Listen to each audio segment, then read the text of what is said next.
We begin. Again. With more Tsukihime. I always stall for whatever reason, like right before a session. I don't know why. I don't know why I do that. Thump. Right next to me, I feel someone's heartbeat. My eyes and ears don't seem to be working, but I know quickly that it is Arcueid. Thump. My own heartbeat. Maybe it's because of the terror I've never felt before, combined with being on the verge of death. Black. I feel like this thick blood which was hiding somewhere is now surging through my body. Thump. Even though Arcueid's body is cool to the touch, she has the definite warmth of a living being. Just being held like this calms my once raging heart. Thump. My heart beats stronger. Blood containing a strong will that seems to not be mine circulates through my body. But that's odd. How can blood that's not mine stay hidden within me for so long?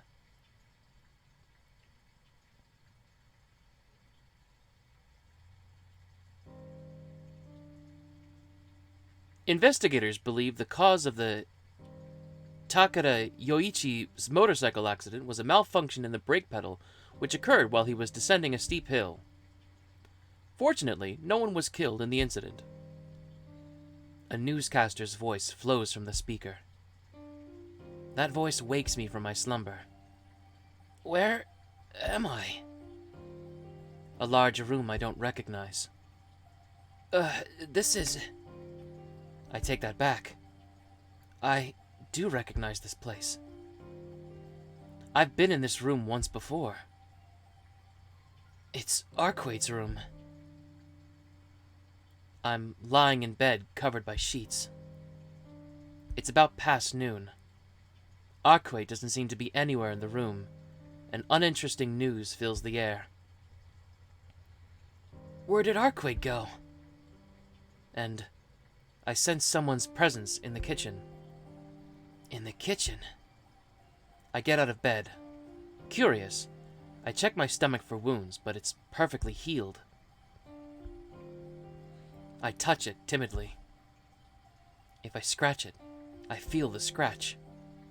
If I pinch it, it hurts.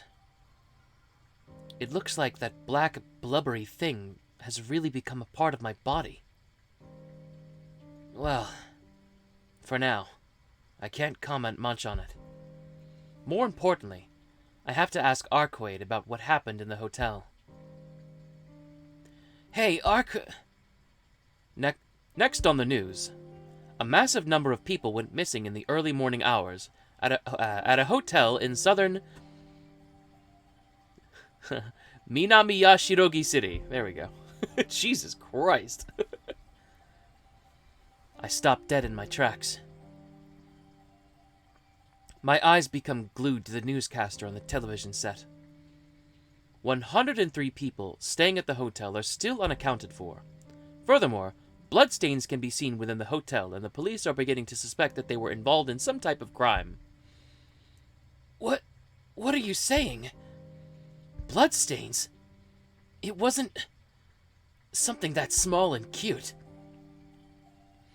The newscaster reads off the script with disinterested tone. The screen switches to the scene of the hotel I stayed at earlier, and then a listing of the names of the 103 missing people. Of course, neither mine nor Arcueid's name are on the list. Furthermore, a large amount of wild animal hair was found within the hotel. It is presumed that the hair is connected with the suspect in some way. Some of the confirmed hair samples appeared to be from a large breed of dog, wolves, and there was also evidence of a bear. There were numerous different hair samples found on the scene. Ridiculously, what appeared to be shark bites were also reported from the scene. Click. I switch off the television set. 100 people. About 100 people back then. In just half an hour, they were all brutally killed. Bloodstains. Unaccounted for. How can you say that when you have that much information? Hey, you knew what's up. I understand completely. Everyone staying in the hotel was killed by those incomprehensible beasts and devoured without a trace. Ugh. I resist the urge to throw up. I can't allow myself to vomit when I recall each and every event which occurred last night. Such a petty sympathy would set me lower than a filthy pig. For me, the only one who escaped death in that hotel, I won't allow anything other than hatred for the one behind it all. 100 people. 100 people. Killed without even leaving their bodies behind. Only blood. The face of the man in the black coat surfaces in my memory. I don't know who he is, but it's no mistake to think he's behind everything that happened. Is my heart still numb? Right now, hatred wins out over fear and disgust. Or maybe, even the feelings whirling inside my chest are just another kind of fear. It's just ridiculous. It's fine to skip to after Nero dies? Really? Like the whole thing? Because I've run into multiple instances where I'll skip and then Seal shows up during the fucking, like, fast forward. And I'm like, no, no, no, no, no! It's the same. Okay. So, she asks me to help me fight her.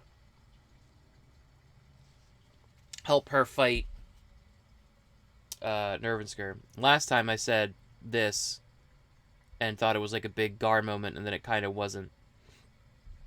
So this time, the guide asks me to hit this one, so I refuse. I can't stand up to that monster. She told me to be her shield and watch over her while she sleeps, but I couldn't even do that well. Even if I were to fight with her, I would probably just get in the way. Arcueid, sorry, but I can't. He's too different. Even if I fought him, I wouldn't be able to scratch him. What? Really? I'm not sure where she gets that from, but she tilts her head as if doubting me. I'm glad you think so highly of me, but I can't do it. Our promise was just for me to watch over you for one night. I don't want to have anything more to do with that monster.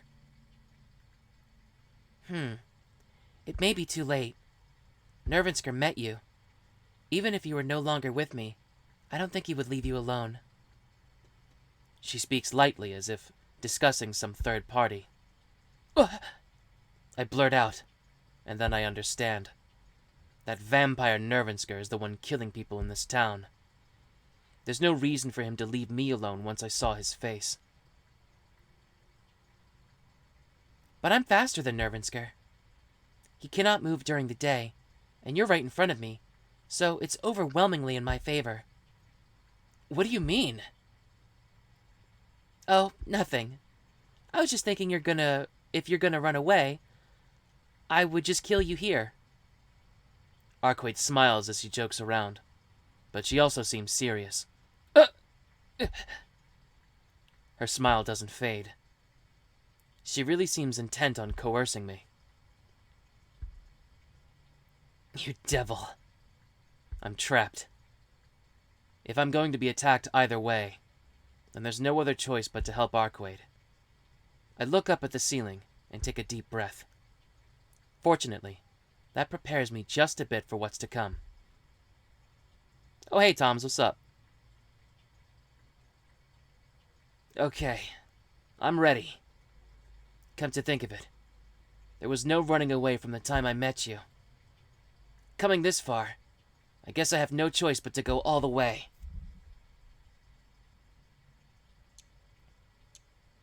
Then it's decided. It's all right, Shiki. With your skills, you'll have no problem killing him. Arcueid states this outrageous thing with a straight face. Well, I'm not as optimistic as she is, but I've got no choice. Alright, so I think everything here is now the same. So let's just save to be sure. And then we will zoom past all this shit.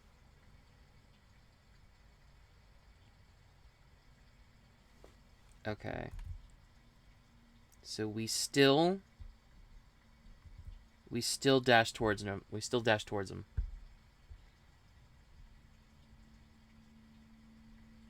Nervinskers are looking only at Arcueid. My chances only during this instant. So we do all this stuff. We try to fight him. Oh wait, fuck, wrong button. No. We get bamboozled.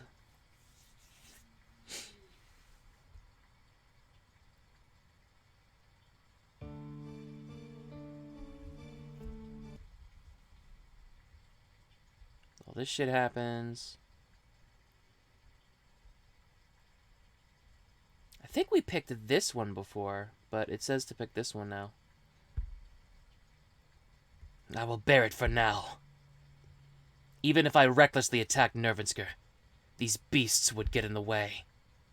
For now, I have to bear them and wait for an opening to... I get struck in the back from behind.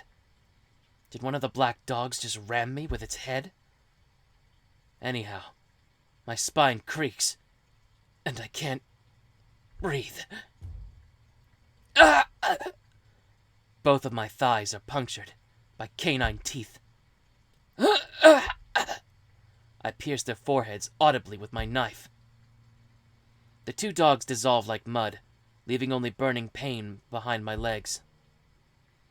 The beasts are not uncontrolled. Even though they could pick me apart in a single instant if they wanted to, they circle themselves around me and come to feed one at a time. There's no opening at all. My body collapses. Not even being able to breathe properly. Not even being able to stand from the pain in my legs. I fall flat on my back. I'm quite the fastidious person. Rest assured, there will not even be one of your cells left. I hear a voice. At the same time, a black dome arches over me. A ceiling overhead, like a black umbrella. Okay, so what's next? I will apologize. Okay. I think this is all the same. Again, just to be sure, we'll save. And then we will progress to the next choice. Then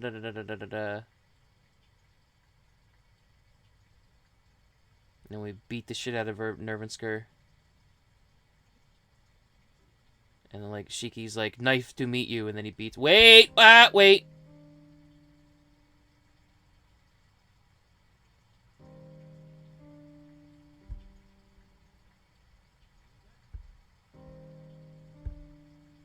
See, this is what happens.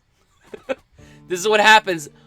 50% of the time I go to skip something. Sometimes it's fine. And sometimes Shield shows up during the fast forward, and I'm like, shit! Okay.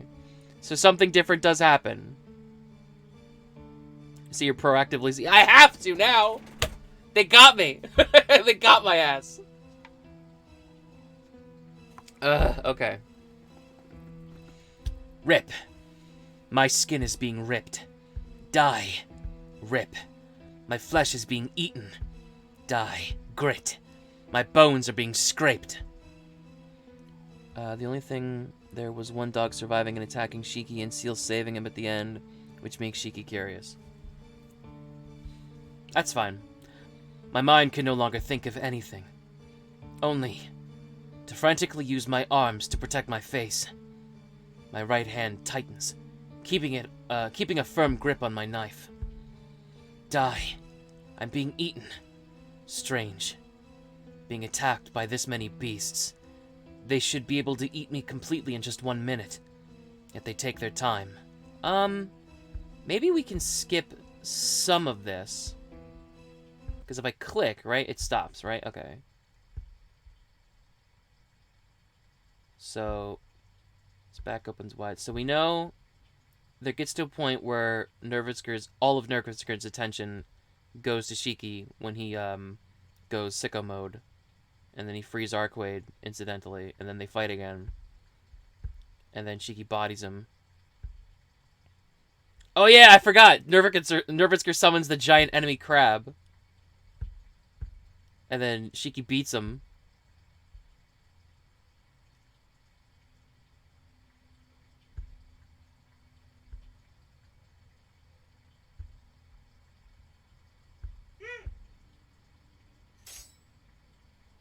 Cut the line on his arm.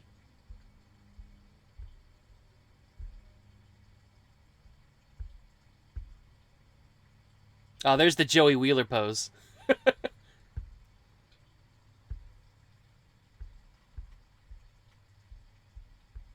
Okay.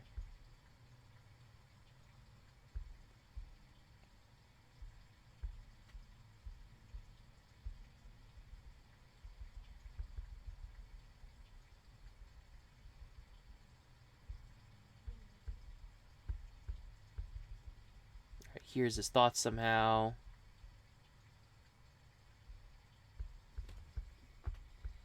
Does all this. Speed is so fast, you can't ask for any more. Simple, efficient, emotion to kill me. Da da da da da.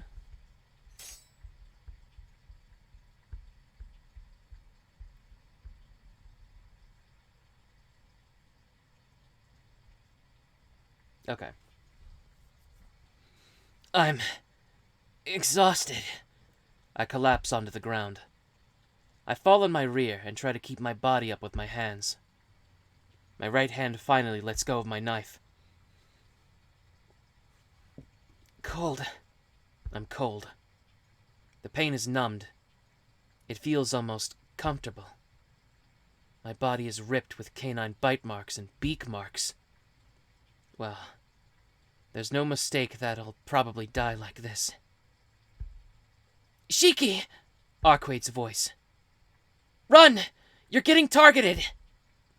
Arcueid shouts as she dashes toward me. I stare up at the night sky as I sit. There, in the white moon, the figure of a blue crow. It screams as it falls straight toward me. It drops down to pierce my brain with its sharp beak. It knows my IP address. I tried to stand up to escape, but my body's at its limit. I tried to stand, but only end up collapsing on the ground. Because I fell on my back, I get a disturbingly clear view of the crow.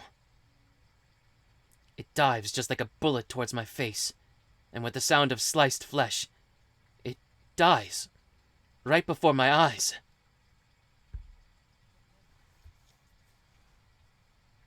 The blue crow was impaled by a flying nail, which looks like a large sword.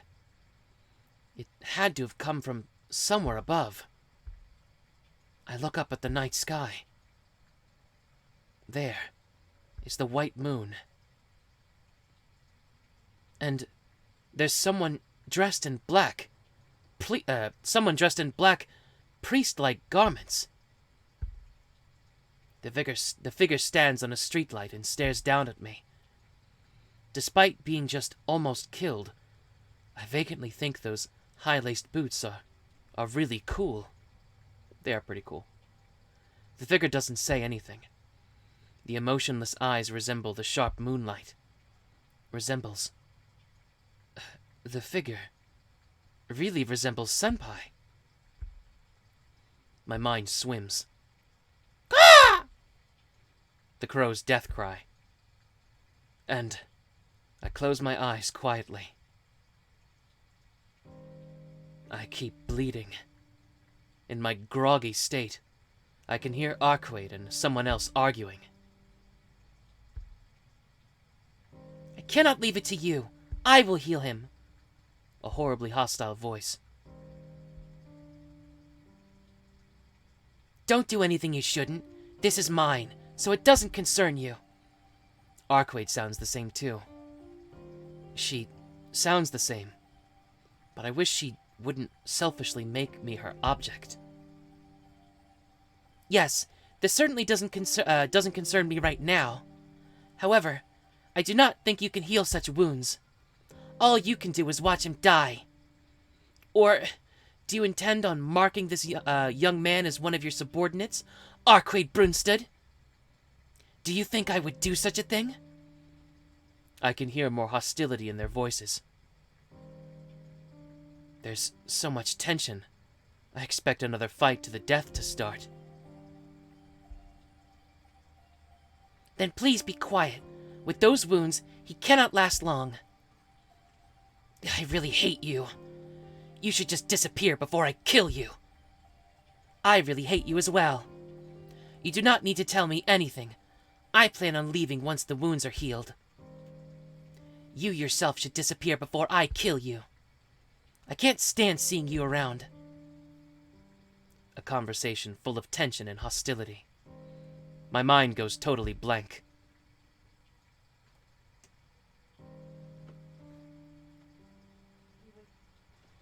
Hard. Yeah, it's hard. I feel something hard against my back, and it causes me to wake with a start.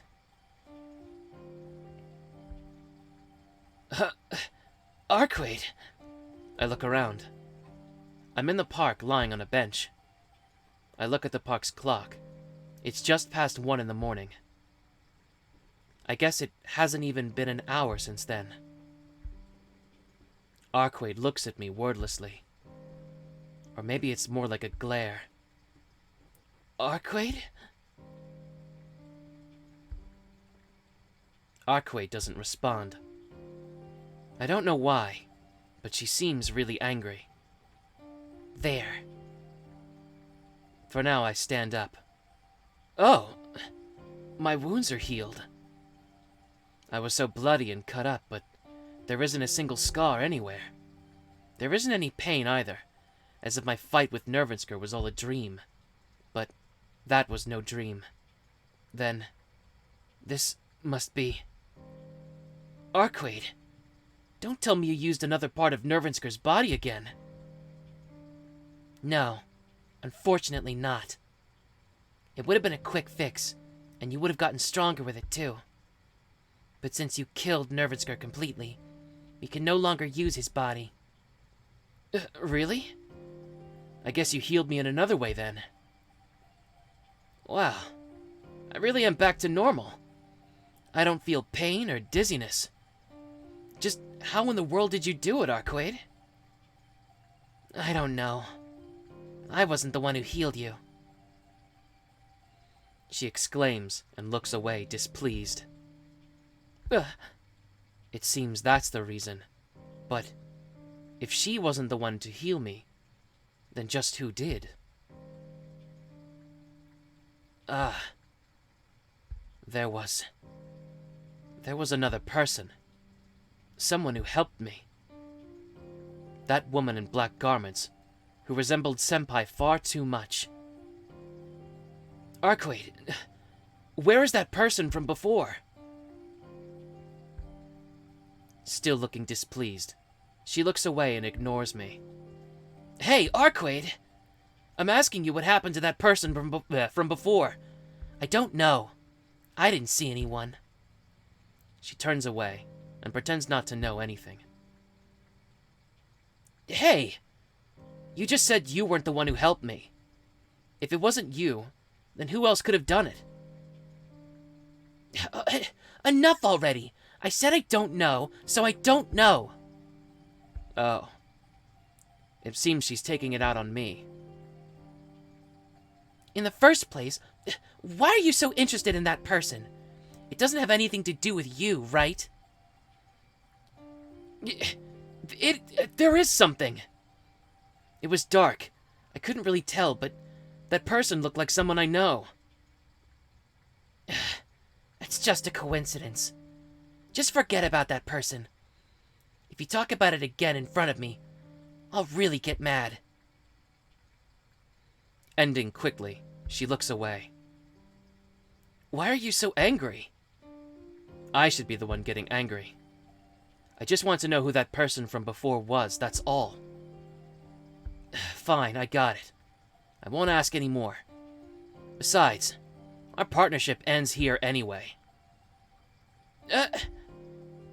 Isn't it obvious?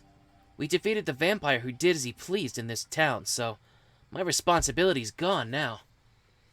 I have to get back home soon, or Akiha will yell at me. I think it's about time to cut it off, Arcueid. You're right. Now that you mention it, it's already this late, too. Arcueid nods. All right. I also nod in understanding. I nodded out of understanding, but there's still something lingering. As if I regret parting with her. That's ridiculous. She's a vampire and I'm a normal human. If I associated with her anymore, something will happen that I can't take back. Bye, Arcueid. Raising a hand, I step away.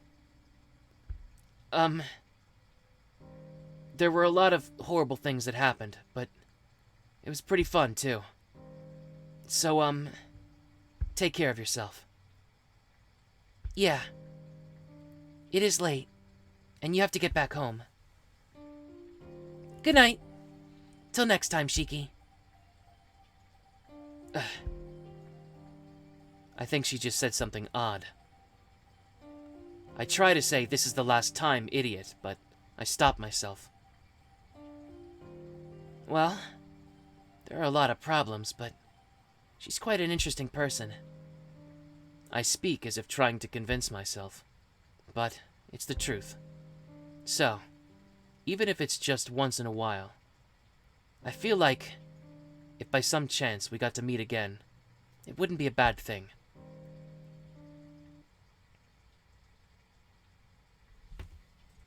That was really rushed.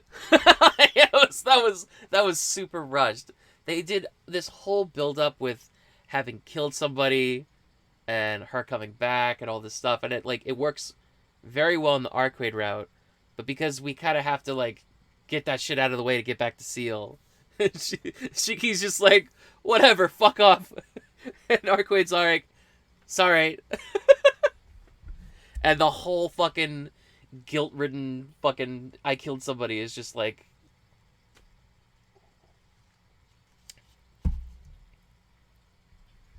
whatever. It's funny. I return to the mansion. It's about 2 in the morning, and there's not a single light on in the mansion. I have to sneak in. I climb over the fence and enter the garden. Fortunately, the door is open, and I'm able to enter inside without waking anyone. I get back to my room and take a deep breath. It's over. I truly feel all the events these past 3 days, all the strange things, are actually finished. Well then, time for bed. I sink my tired body into bed and fall asleep. Or at least, I intended to. But I just can't sleep. My mind and body are tired, but I can't stop thinking about that figure, and I can't sleep. It couldn't have been Senpai. But she resembles Senpai so much. I couldn't get a good look at her face, so I can't say for sure. So, I think it's just my mistake. Tomorrow, I'll ask her at school. Yeah, that's right. I can see her at school any time, so I'll ask her then. Then, she can just say, that wasn't me, and it'll be all right. All right. That's what I'll do. It's decided. Now then, if I just read a boring book, I'll probably fall asleep. Immortality. If those words are to be a grand reality, it would be one of the things which would define eternity. But in reality, nothing in existence has reached that level. For example, those vampires occasionally spoken of in legends are not immortal. After all, they are defective because they require stealing from others to exist. Furthermore, the fact that their supplemental parts have to be of the same species, in this case generally referring to humans, means that they are not versatile at all. They call themselves the transcendent race, but that is not evolution, it's degeneration. That which cannot function independently in perpetuity cannot be called eternal. It is presumptuous to call something immortal if it depends on others to halt its aging. There already exists something close to perfection which can function independently in perpetuity. It feeds on itself and multiplies. It has no such thing as a lifespan. Old cells become food as nutrients, and new cells are produced from it, such as a jellyfish. However, it is perpetual only because it has no intelligence. If having no intelligence is fine, then it is no different from gaining eternity by death. If you want to be eternal as a living human, it is impossible by the method of immortality. Long years destroy the body and wear away flexibility of the mind. Immortality, or eternity. I have no attachment to stained immortality. Persistently maintaining individuality makes eternity unattainable. Instead of gaining immortality as a single human, I chose the infinity in which I continue to exist eternally. I see. Certainly a different approach than I. However, with your method, will you not lose eternity at the extinction of the human race? Your method always requires an unborn child other than yourself. Yes, that is true. But if no other humans existed, I would not be able to confirm my own self.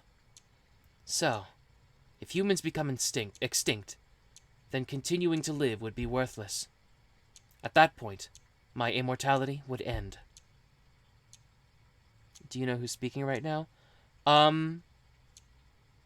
It seems like Roa or Roa talking with somebody else.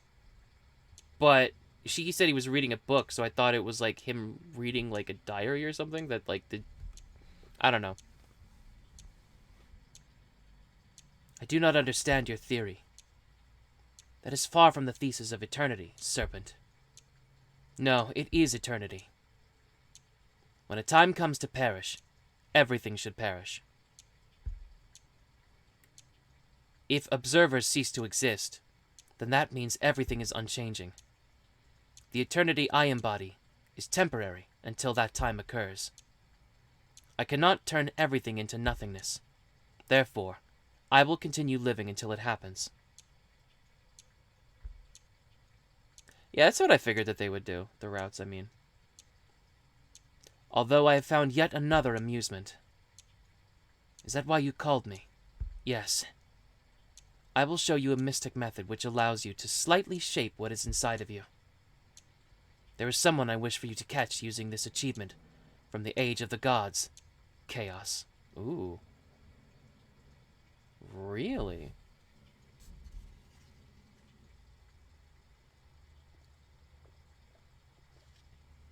So Nervinsker and Roa knew each other. Okay. He might have actually alluded to that in one of his earlier quotes, but I just glanced over it.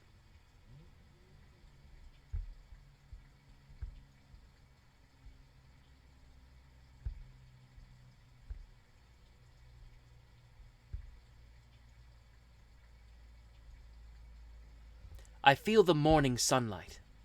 I keep my eyes closed as I try to fall asleep again, but the gentle sunlight keeps urging me to open my eyes. Slowly, I start to awaken. A quiet atmosphere. The air is comfortably cold, and the sunlight is warm enough. I guess the weather will be great today. then I should get up and go to school. That's right. I have to go to school. The past 3 days, my life was chaos, and it made me forget I was a student. I wake up. I'm lying on my bed, and my glasses are on the bedside. I automatically put them on and look around. The sunlight streams so strongly through the window, I almost expect to hear it pouring through. I take a quiet breath.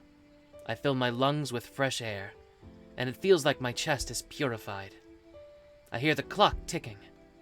Small birds chirp in the woods outside. I stay on my warm bed, aimlessly feeling the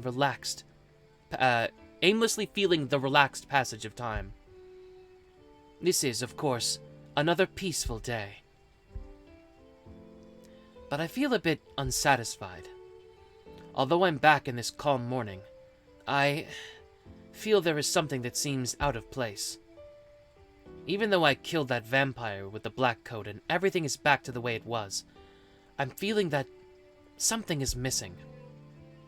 That's ridiculous. I shake my head and shake off that unimportant thought. And then... Good morning, Shiki-sama. Ah! I jump in my bed. Now that I look, Hisui is standing quietly at the side of my bed. Hisui! Please excuse me, Shiki-sama. But since you did not notice, I spoke. Well, I mean, I'm sorry too. Hisui respectfully bows to me. She surprised me. My heart is still pounding rapidly. But it's still before 7 o'clock, Hisui. Yes.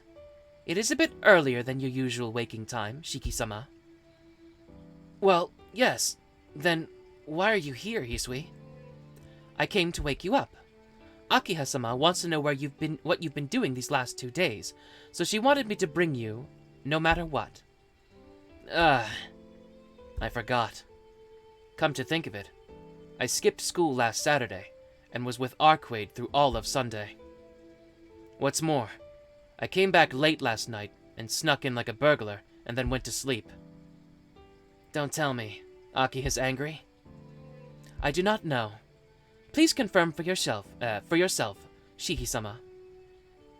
Hisui's voice sounds very cold. Hisui, you knew I came back? Yes. I noticed when you returned early this morning around 2 o'clock. We saw you on the security camera when you were climbing the gate, Shiki-sama. Does Akiha know this? No.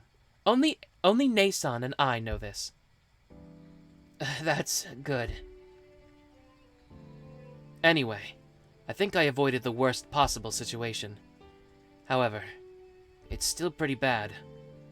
Not informing her what I've been doing these past 2 days, and returning in the middle of the night. It's pretty bad. Alright. I'll head down immediately. And if possible, I'd be happy if you tried to calm her down as much as possible. Akiha-sama already appears calm. I think it will be difficult for my words to calm her even more. One problem after another. I just got done with Nervensker, so I never thought I would face another life and death battle, without even a rest break. Well, time to get up. I can't do anything staying in bed. I'll go after I change, so please go ahead, Hisui. It's alright, I won't run. Well then, we will be waiting for you. Well then, I should change quickly so Mistress Akiha may pass judgment on me. Alright, I'm here. Now, only a door separates me from the sitting room where Akiha awaits. No matter what the circumstance was, there's no excuse for skipping school and not coming for 2 days. Try to deceive her? I think last time I just told her the truth and she just didn't believe it. I will apologize. Which is weird now that I think about it, because we know that she, or at least the Tohno family, has some type of special power. So it's possible she may even know about the vampires. So it's kind of weird that she dismissed the truth so readily. Anyway, I'll just apologize.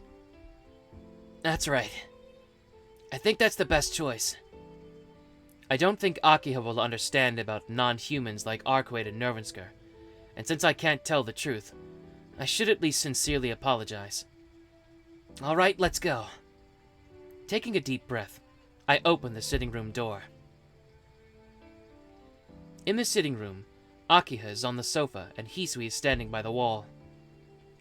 Good morning, Nissan. Her gaze is telling me that I am angry. Good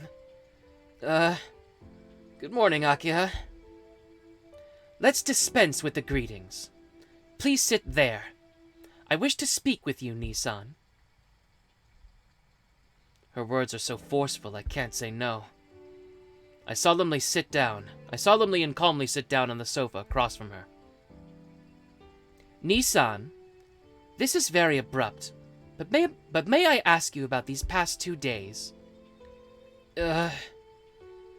Despite her polite language, Akiha's words are unmistakably a threat. But her Oni-chan cannot tell her such a story. About that, Akiha. Yes, what is it? I'm sorry, but I can't tell you. Crash. The teacup that Aki was holding falls to the table. Rather, I think she dropped it intentionally. Akiha-sama. Oh, I'm sorry, Hisui. Would you please clean that up? Hisui silently cleans up the spilled tea and the shards, of the very expensive looking teacup. I uneasily watch her do so, while Akiha is glaring at me. Once done cleaning, Hisui goes into the kitchen. Then, Nissan... Yes? Could I ask you again? Oh, shit. Akiha doesn't give up. I can feel her drive to get the story out of me no matter what. But still, I don't think I can tell her about it. Of course, not just for my sake, but hers as well. No. No matter how many times you ask me, I can't tell you. I feel sorry that I made you worry, but I can't tell you about it. Even though you're sorry, you can't tell me, Nissan. That's right. I'm sorry I haven't contacted you and for not being able to talk about it. But I haven't done anything wrong these past 2 days. I don't even want to think that was a wrong... I don't even want to think that was a wrong thing to do. That's right. Even these past 2 days were simply kill or be killed. I want to believe that was the right thing to do. I did it to help Arcueid, but most of all, I do not regret killing that cannibalistic monster. At the very least, there will be no more victims killed by having their blood drained. I'm sorry, Akiha. I'm sorry to worry you, but please don't ask me anymore.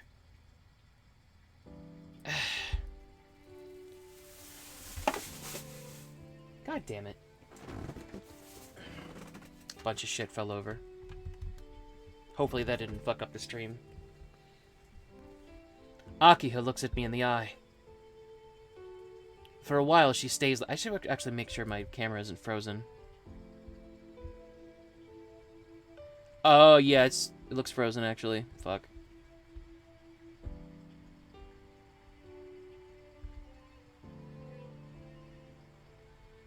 Oh, it's been frozen for a while. God damn it.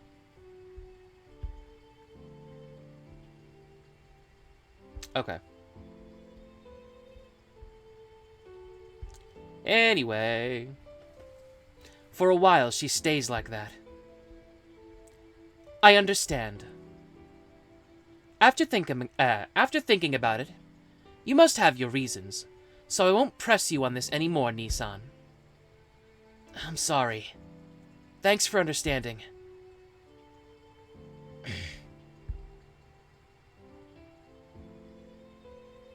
I understand. Then I will no longer ask about this. But please refrain from doing anything like this ever again. Nissan, you were the eldest son of the Tohno family. If you do not understand your position better, it will be very troubling. Hey, that has nothing to do with this. Besides, you are now the successor to the Tohno family, so it doesn't really matter what I do. If you're so worried about the future of the Tohno family, you should go find a husband appropriate for the Tohno household. For some reason, Akiha descends into silence. What's wrong? Are you feeling alright, Akiha? It's nothing. If you have enough time to worry about me, please pay more attention to yourself. You have your chronic anemia to worry about, Nissan.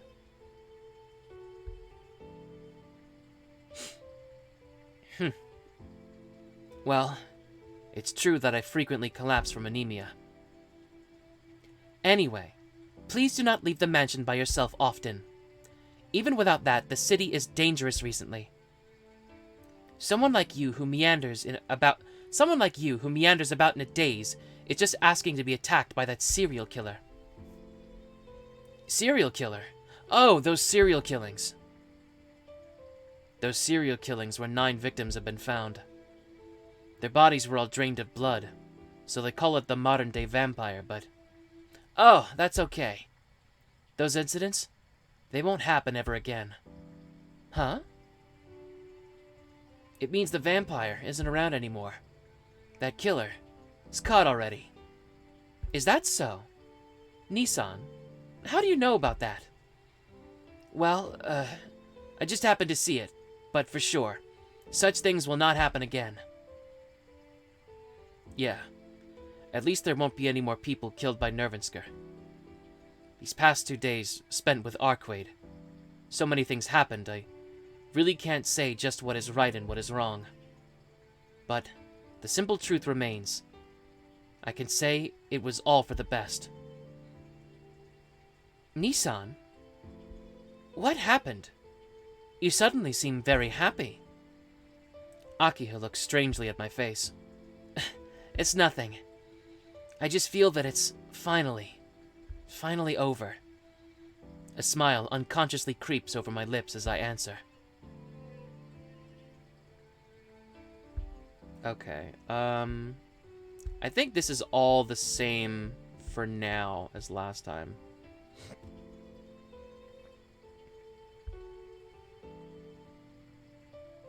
Oh, maybe not. Okay. It's 7:30. Shiki-san, breakfast is ready. Kohaku-san's cheerful voice rings out from the dining room. Well, I'll go eat breakfast.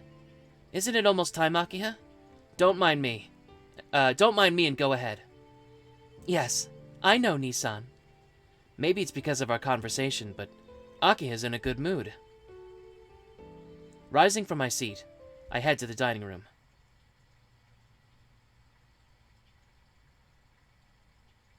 I really don't have an appetite. How come? Well, having white rice with something blood red all over it would make anyone lose their appetite. I shake my head. It's certainly just an illusion, and Kohaku-san's cooking looks excellent as always. Getting a hold of myself, I take a bite of the breakfast. I instantly spit it out. Akiha looks at me questioningly as I come out of the dining room so soon after I went in. Nissan, did you forget something? No, it's nothing. It's just something really trivial. Shiki-san doesn't seem to have an appetite this morning. He just throws anything he eats back up, so I got him to take some medicine.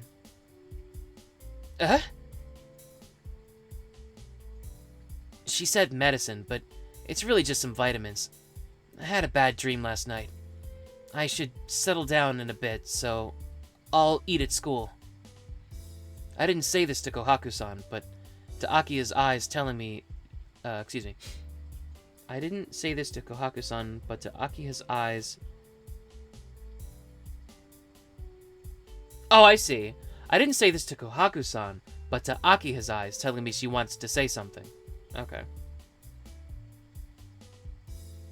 So he directed that at Akiha instead of Kohaku. That was weirdly worded. So, I'll head out soon. My head should clear up once I start walking to school. Wait, Nissan. Akiha's voice comes from behind me. I'm going. I'll be back early today, so you can scold me then. Ignoring Akiha's worried voice, I exit the mansion.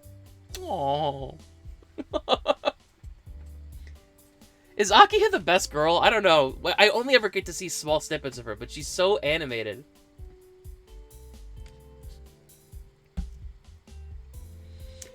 Hisui walks with me to the gate, carrying my bag.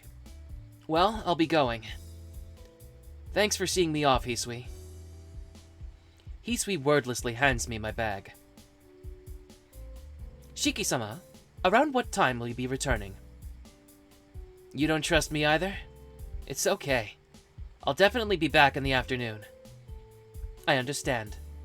Then please be careful on your way. Hisui bows deeply.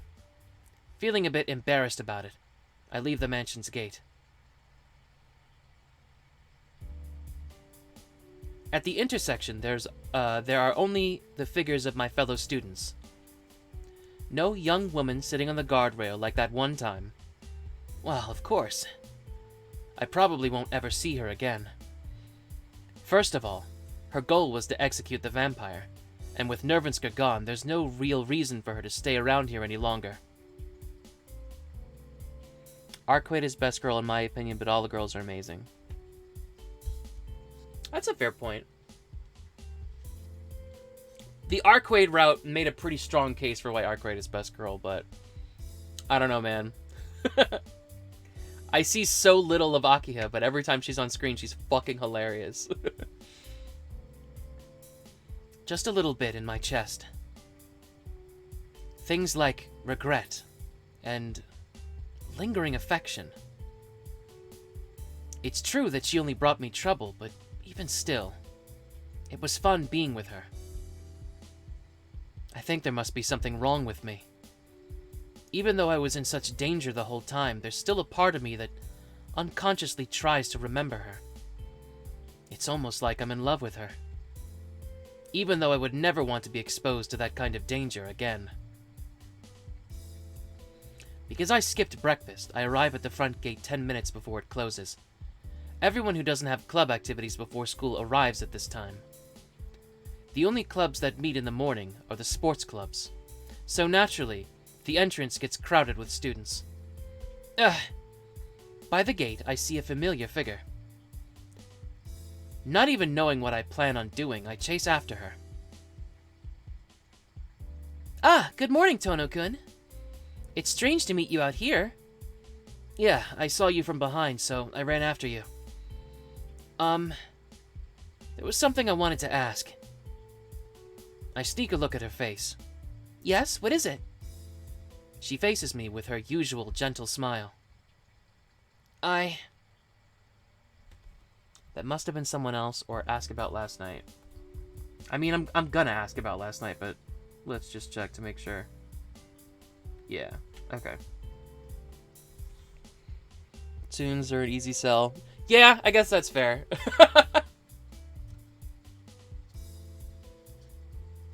It's not just that Aki has a Tsun, but it's also she's in a position of authority over him, but circumstances keep putting him in a position where he's just gonna piss her off. It's just, I don't know, there's just something really funny about that.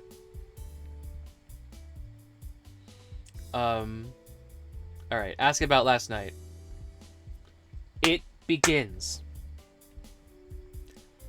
I gather up my courage and ask her about last night. Senpai.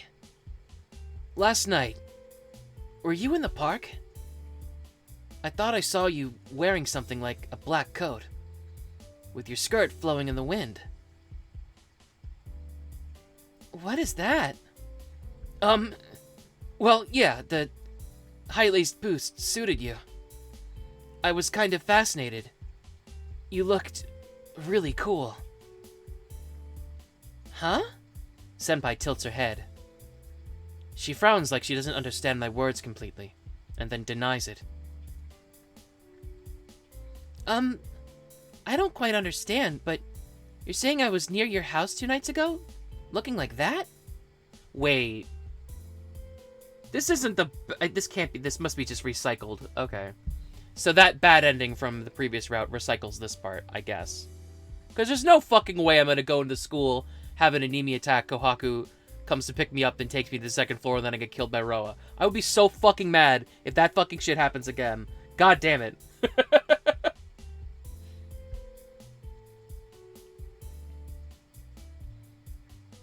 Although, as far as bad endings go, it's kind of funny that, like, so many routes contrive themselves, or so many decisions contrive themselves to go into that specific situation.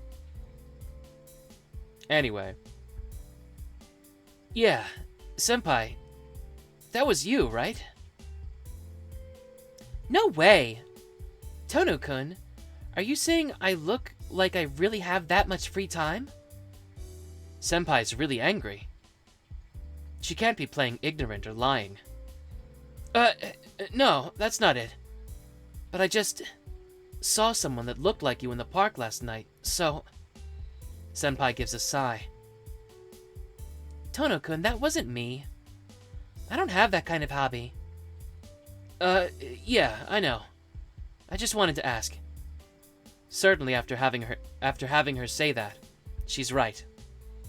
Seal Senpai and the person last night, excuse me.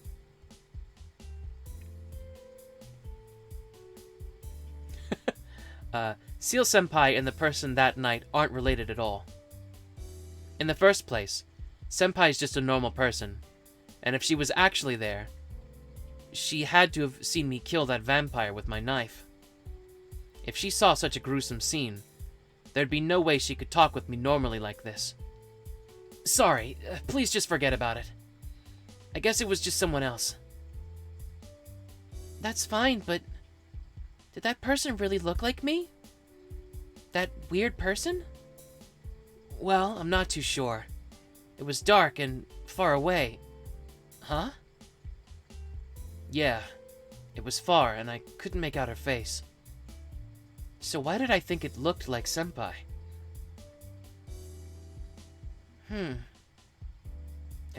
I guess that's also Shiki Tohno. Maybe there's something wrong with me. I cross my arms and think. The 10-minute bell rings.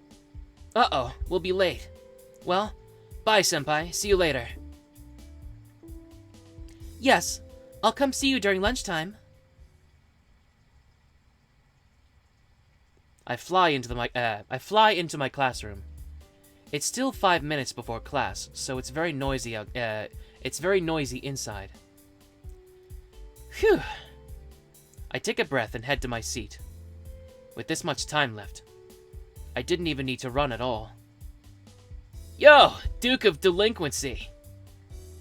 From behind, I hear the voice I never look forward to. What's going on, Tohno? I never heard you were skipping class. It's a lot of trouble. You have to tell me when you skip school and go play. Arihiko says those preposterous words with an unbelievably happy expression. Why should I have to tell you when I don't go to school? Isn't it obvious? When you don't show, neither does Senpai. So it's bad unless I think of something ahead of time. What's bad for this guy? But seriously, what happened? Since middle school, you've had anemia, but never skipped school. Well, you did a cool trick several times, leaving as soon as you arrived. It's kind of like that. I made it to the intersection and felt bad, so I went home. Both you and Yukizuma seem to be acting like bad students lately. Well, I'm guilty as charged, but is something wrong with Yumizuka-san? Her? She's been absent lately. She was always such an honor student, so I think she might have been stressed out. But I bet she can't call a raise because she's oh yeah, this fucking line, Jesus Christ. But I bet she can't call a raise because she's got a bad hand. Arihiko's words are always very unique. While we were talking, the homeroom chime rings. Well, I'm off. Since you skipped Saturday, make sure you study hard today. Arihiko goes back to his seat. Fourth period ends, and the class erupts into pandemonium all over again. The guys dash off to the cafeteria, and the girls eat their lunches at their desks, and Inui Arihiko's carrying a sandwich and coming over to me. Yo, Tohno! Lunch! What should I do? Since morning, I haven't really had an appetite. I don't feel hungry, so maybe I don't have to force myself to eat. If I eat, I might throw it up again and cause trouble. I should... interesting. I won't eat.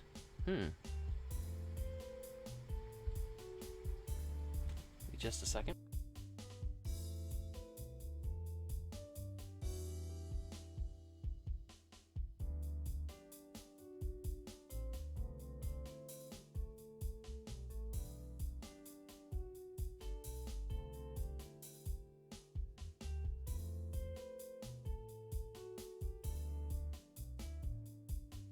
I just wanted to pick up the stuff that fell over. Sometimes when I literally do anything, my camera just freezes. Did it freeze? No. Okay.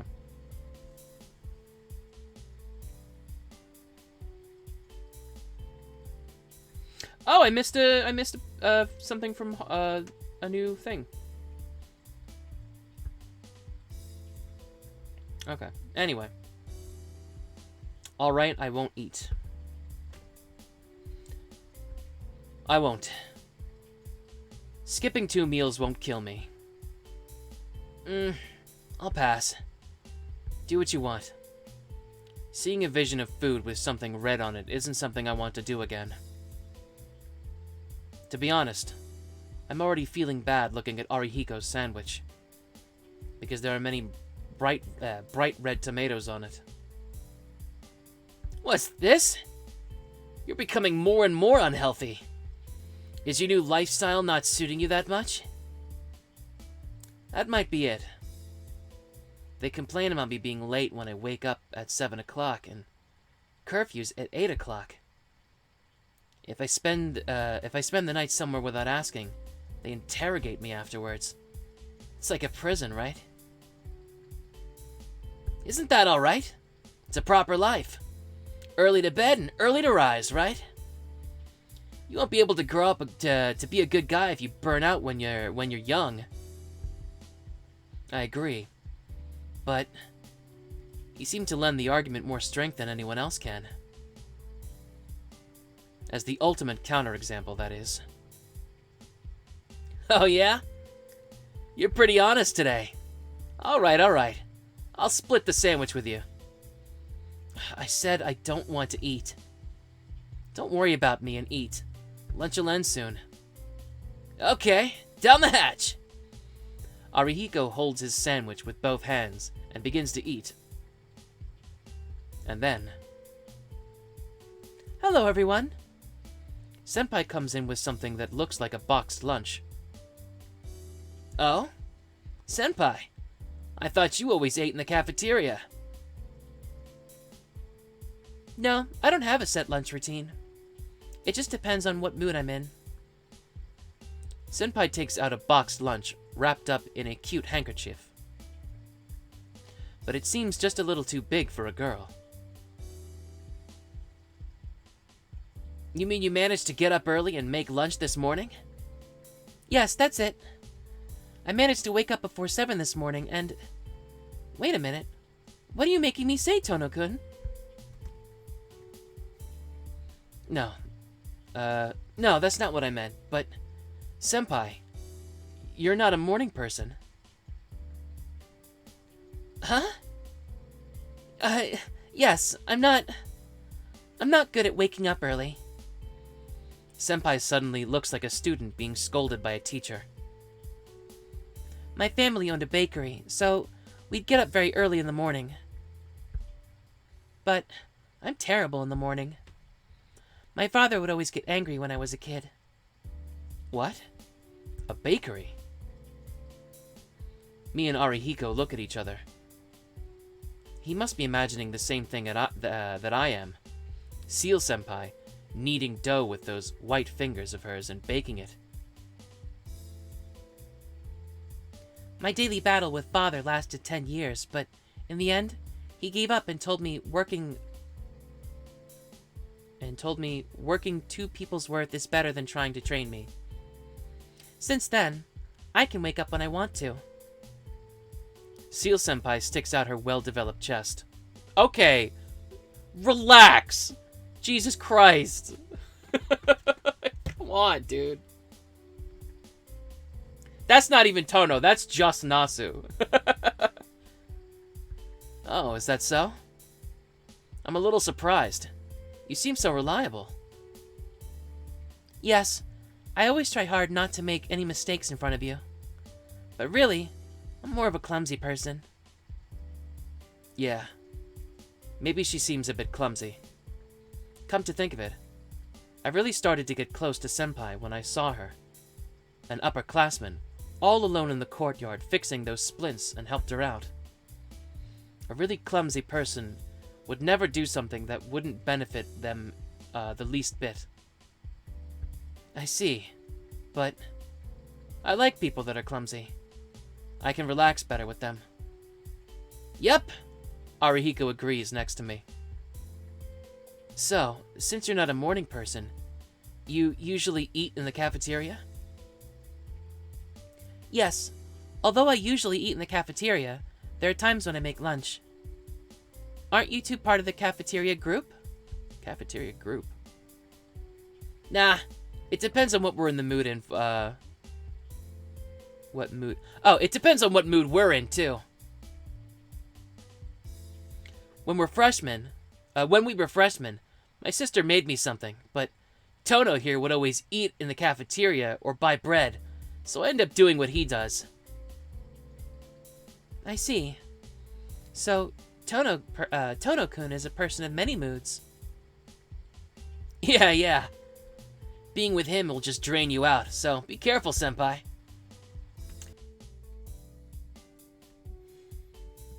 That's true. Senpai agrees, and she opens her lunch. The round box is half rice and half side dish.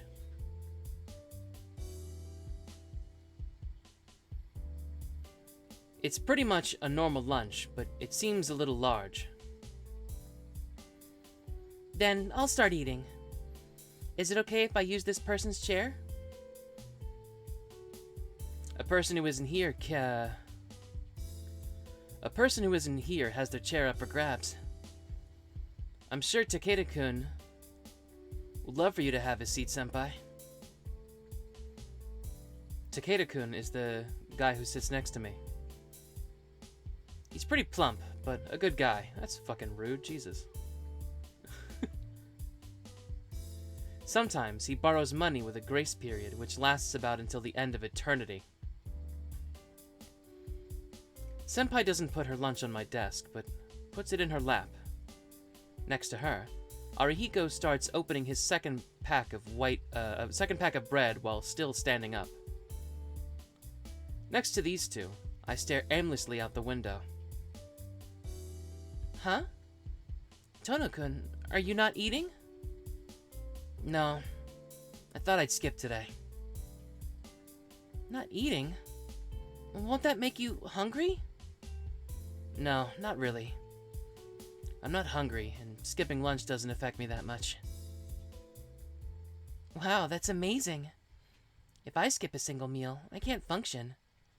I just collapse of hunger. It's a little embarrassing. I always eat more than most people, and I still get hungry.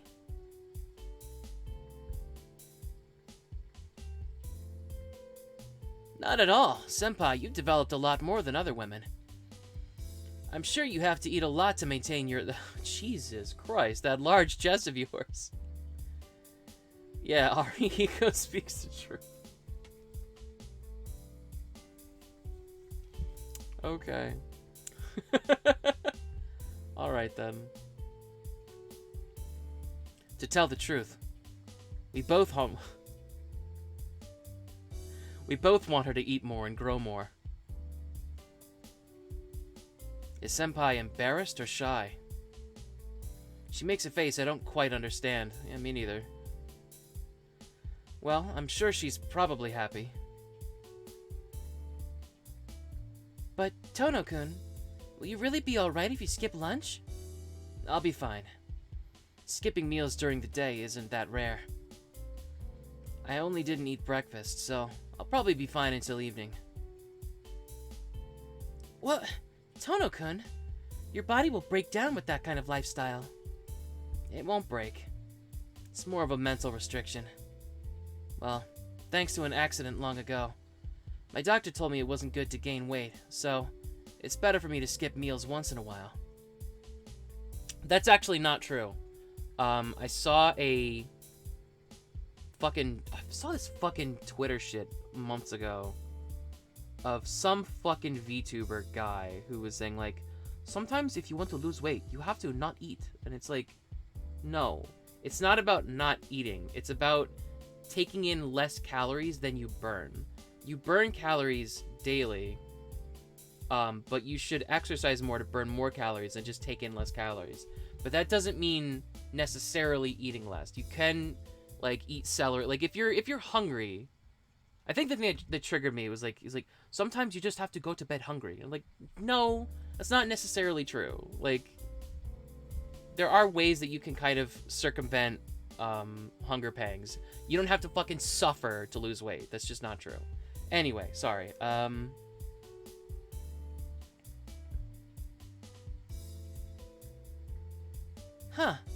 I guess even guys still think about their diet after all. Senpai looks up at me for some reason, and after thinking a little bit, closes her lunch. I just remembered I had something to do, so excuse me. Gathering up her things quickly, she disappears like the wind. How cute. Arihiko comments on Senpai regretfully, while watching her leave.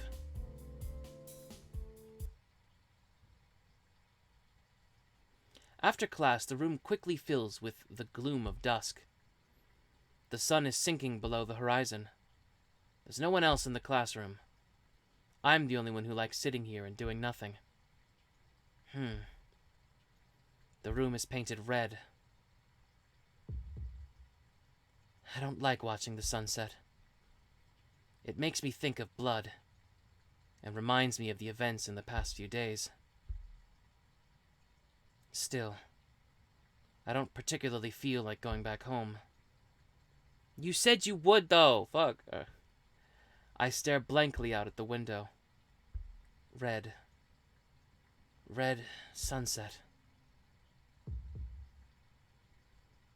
Ow!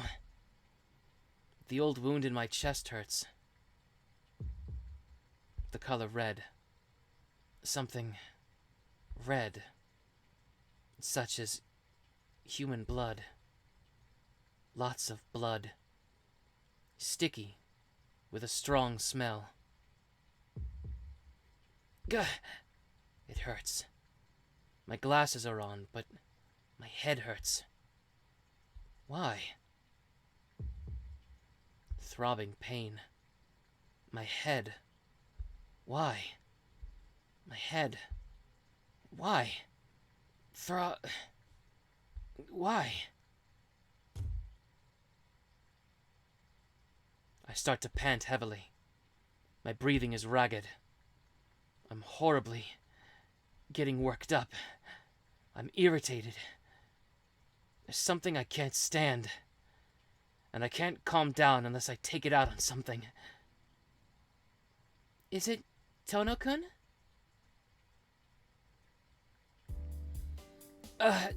Senpai?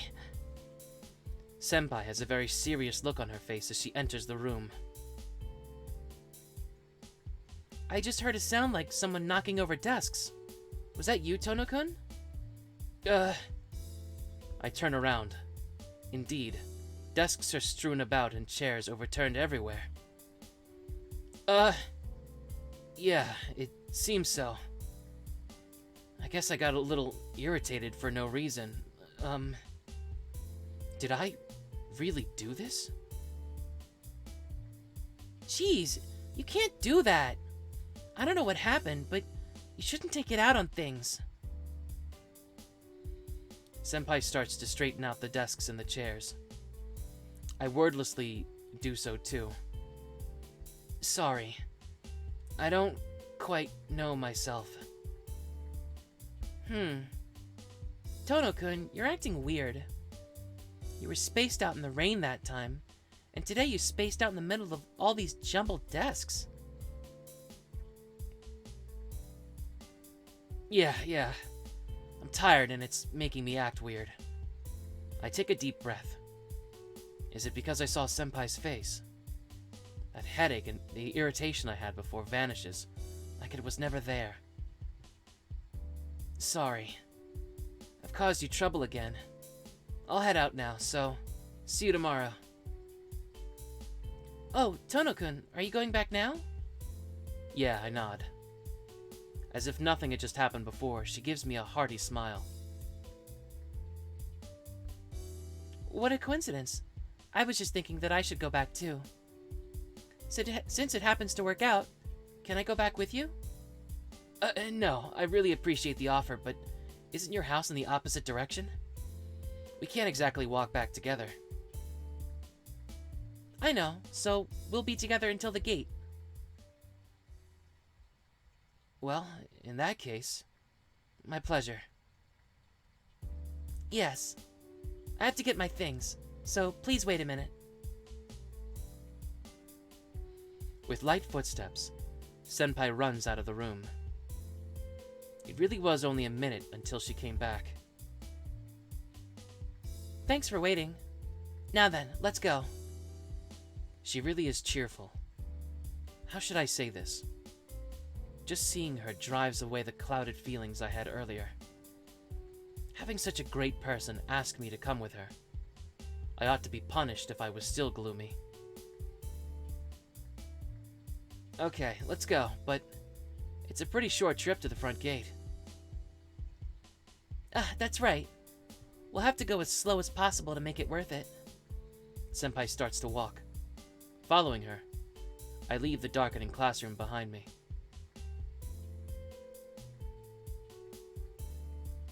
I walk through the hallway bathed in sunset with Senpai.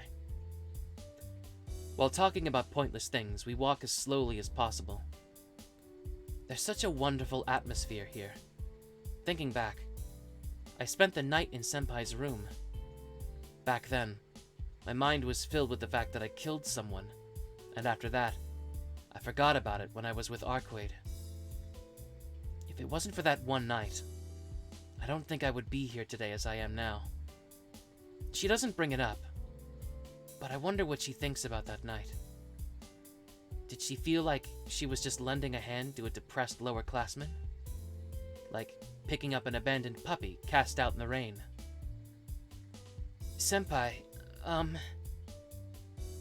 Yes? Senpai looks over to me. Right when I was going to ask about that night. My stomach interrupts, growling audibly. No, not growling. It's more like a roar. The silence is a little uncomfortable. Tohno-kun, it seems like you're hungry. I guess so. Jeez, I do get hungry even when I don't have an appetite. I let out a sigh.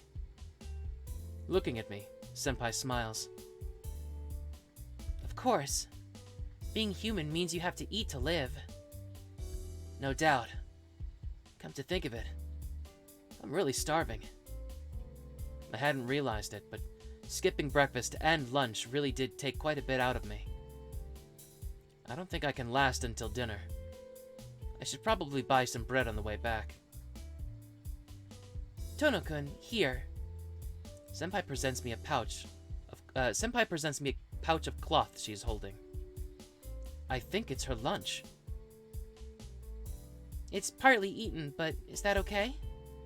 Blushing a bit, Senpai says this embarrassedly.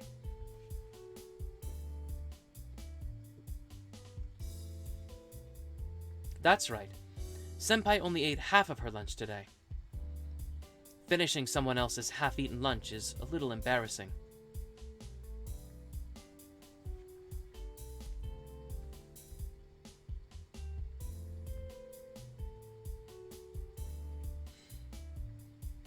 Okay. Don't care. I mean, if I'm hungry, I might as well eat, right? Never mind that and just eat. I believe kindness should always be accepted. I'll take it. I'm hungry, so if you don't mind, I'll eat it. Yeah. Even if it's a bit past the expiration date, I wouldn't mind. Then, let's go to the tea ceremony room. If we go there, I can get you some tea. Senpai trots off down the hallway.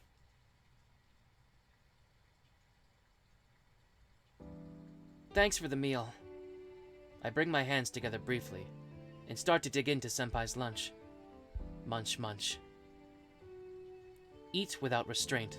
Her ear hid the eye. I eat without restraint while Senpai stares at me. Munch, munch, munch, munch, munch, munch. He's eating, you see. I gulp some tea. Senpai keeps watching me. Does it taste good? It's cold and not very good. I think that comment was a little too honest myself, but it's my personality, so I can't change it. Senpai gives a small laugh as she looks directly into my eyes. Tohno-kun, you have quite a philosophic outlook. She says this kindly. Huh? I don't get you, Senpai. Saying something like that all of a sudden. But it's true. Normally, people wouldn't eat another person's half-eaten lunch like that. But you don't seem to mind what others think of you, do you? Really? I'm not that self-conscious. I just live honestly. But if living life without caring what others think is philosophical, then this person is much more a philosopher than I am. If it was me, I could never mend the splints in the courtyard that everyone else ignores all by myself. In my opinion, I think you're more philosophical than I am, Senpai. You're always living at your own pace. It feels good just to watch. I speak openly. Of course it was a compliment, but Senpai says, "Oh, I see," and slumps in disappointment. Senpai, did I say something bad? Yes. Because normally, that's what they call an old spinster. I'm a girl, so hearing that is a shock. For Senpai, that must mean she's acting old rather than being philosophical. Oh yeah? Does that mean I'm acting like an old man now? Well, excuse me. I'm just a high school student bravely facing the dangers of life. But you can't deny it, because a sitting cushion and a cup of tea really suit you. Always calm. You seem like a retired man. Senpai giggles. I wanted to hear I was more a guy that looks good in Japanese clothing, but if Senpai says a retired man, then maybe that isn't a bad thing. Oh, well then, fellow old-timer. How about we have a long chat over a cup of tea? I'd love to keep you company, Shiki-san. Ooh, the honorism changed a little bit. With a beaming smile, Senpai pours some tea into my cup. An hour passes. We walk together until 5:30. Then we walk out of the gate before it closes, and go our separate ways into the intersection. I head up the road and draw near the mansion. After a little more walking, I see Hisui standing by herself at the front gate. I wonder what Hisui's doing. Tilting my head to the side, I head for the front gate. Hisui realizes I'm here and bows her head. Welcome back, Shiki-sama. Yeah. Thanks, Hisui. I can barely reply since I'm bewildered by the respectfulness of it all. Were you waiting for me to come home? Yes. Greeting the master is a servant's duty. Answering very matter-of-factly. She doesn't even bat an eyelash. Hisui, I'm truly happy that you waited to greet me, but there's really no need to wait outside.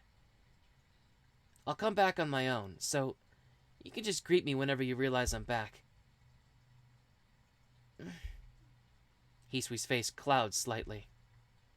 Oh, maybe she was waiting for me to return like this on Saturday and Sunday. Hisui, I understand. I understand. Starting from tomorrow, I will await your return in the lobby. Hisui gives a quick bow and opens the mansion gate. Hisui returns as soon as she does so. Hisui turns around as soon as she does so, sorry. For some reason, the atmosphere isn't exactly conducive to the conversation. Hisui closes the gate after I pass through. Then she silently walks to the entrance to open the door that leads into the lobby. I get to my room. Akiha isn't back yet from her lessons. Kohaku-san is preparing dinner, and Hisui is cleaning the mansion. Jeez, there's nothing to do. Well, there's quite a mountain of studying, reviewing, and memorizing a student like me has to do. But I just don't feel like doing anything. Suddenly, Arcueid's face flashes into my mind. Whether good or bad, it's probably just a reaction to the crazy 2 days I just had. Perhaps spacing out here in my room will be good, giving my mind and heart a break.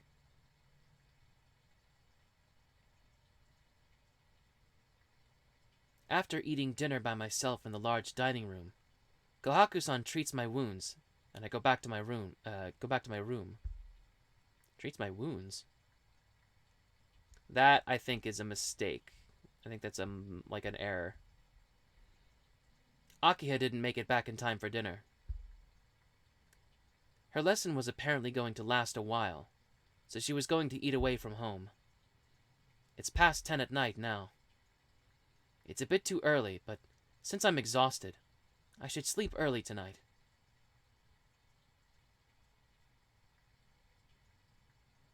My body's exhausted, but I can't fall into a deep sleep. The wounds all around my body sting and wake up my mind as it tries to sleep. I look at the clock as I lie in bed. It's past 3 o'clock in the morning. Already 5 hours of unsatisfactory rest. Damn it. I can't sleep. Not being able to sleep when I want to. It's like torture. Tick, tick, tick. The sound of the clock's second hand gets on my nerves. Tick, tick, tick, tick. Ugh. I think I heard something mixed with the ticking. It sounded like a door opening. But who could be coming at this hour? Tap, tap, tap. No, there's no mistake. Someone came into the room and is coming near me. Who is it? If someone was to come this late at night, it would be... Whoa, look at all these extra choices. What the fuck?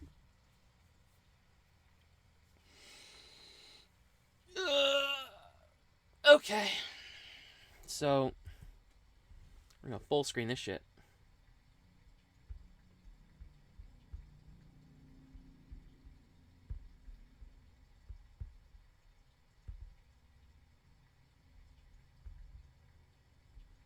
Oops, my camera froze again.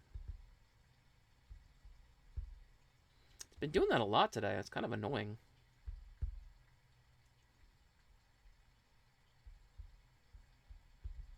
Okay.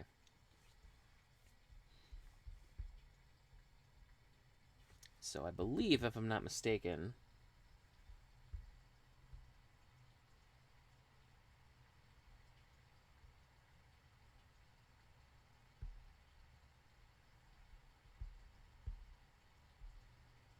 Okay.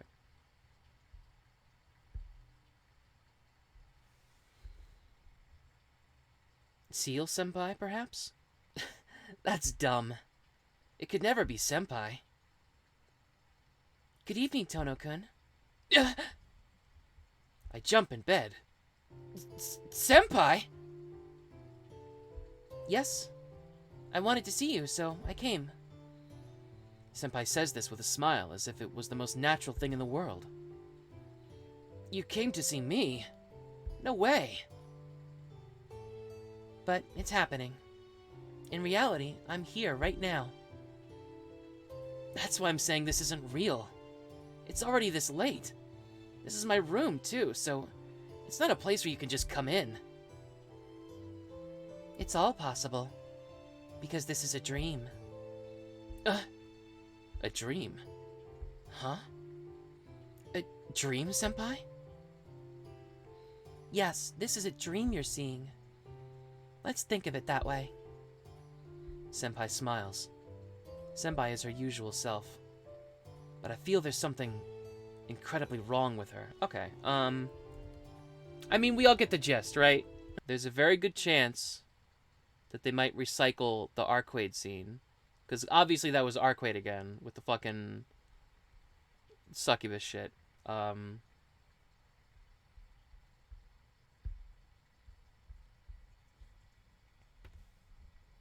So, I'll have to remember that one line where they fucking flash back.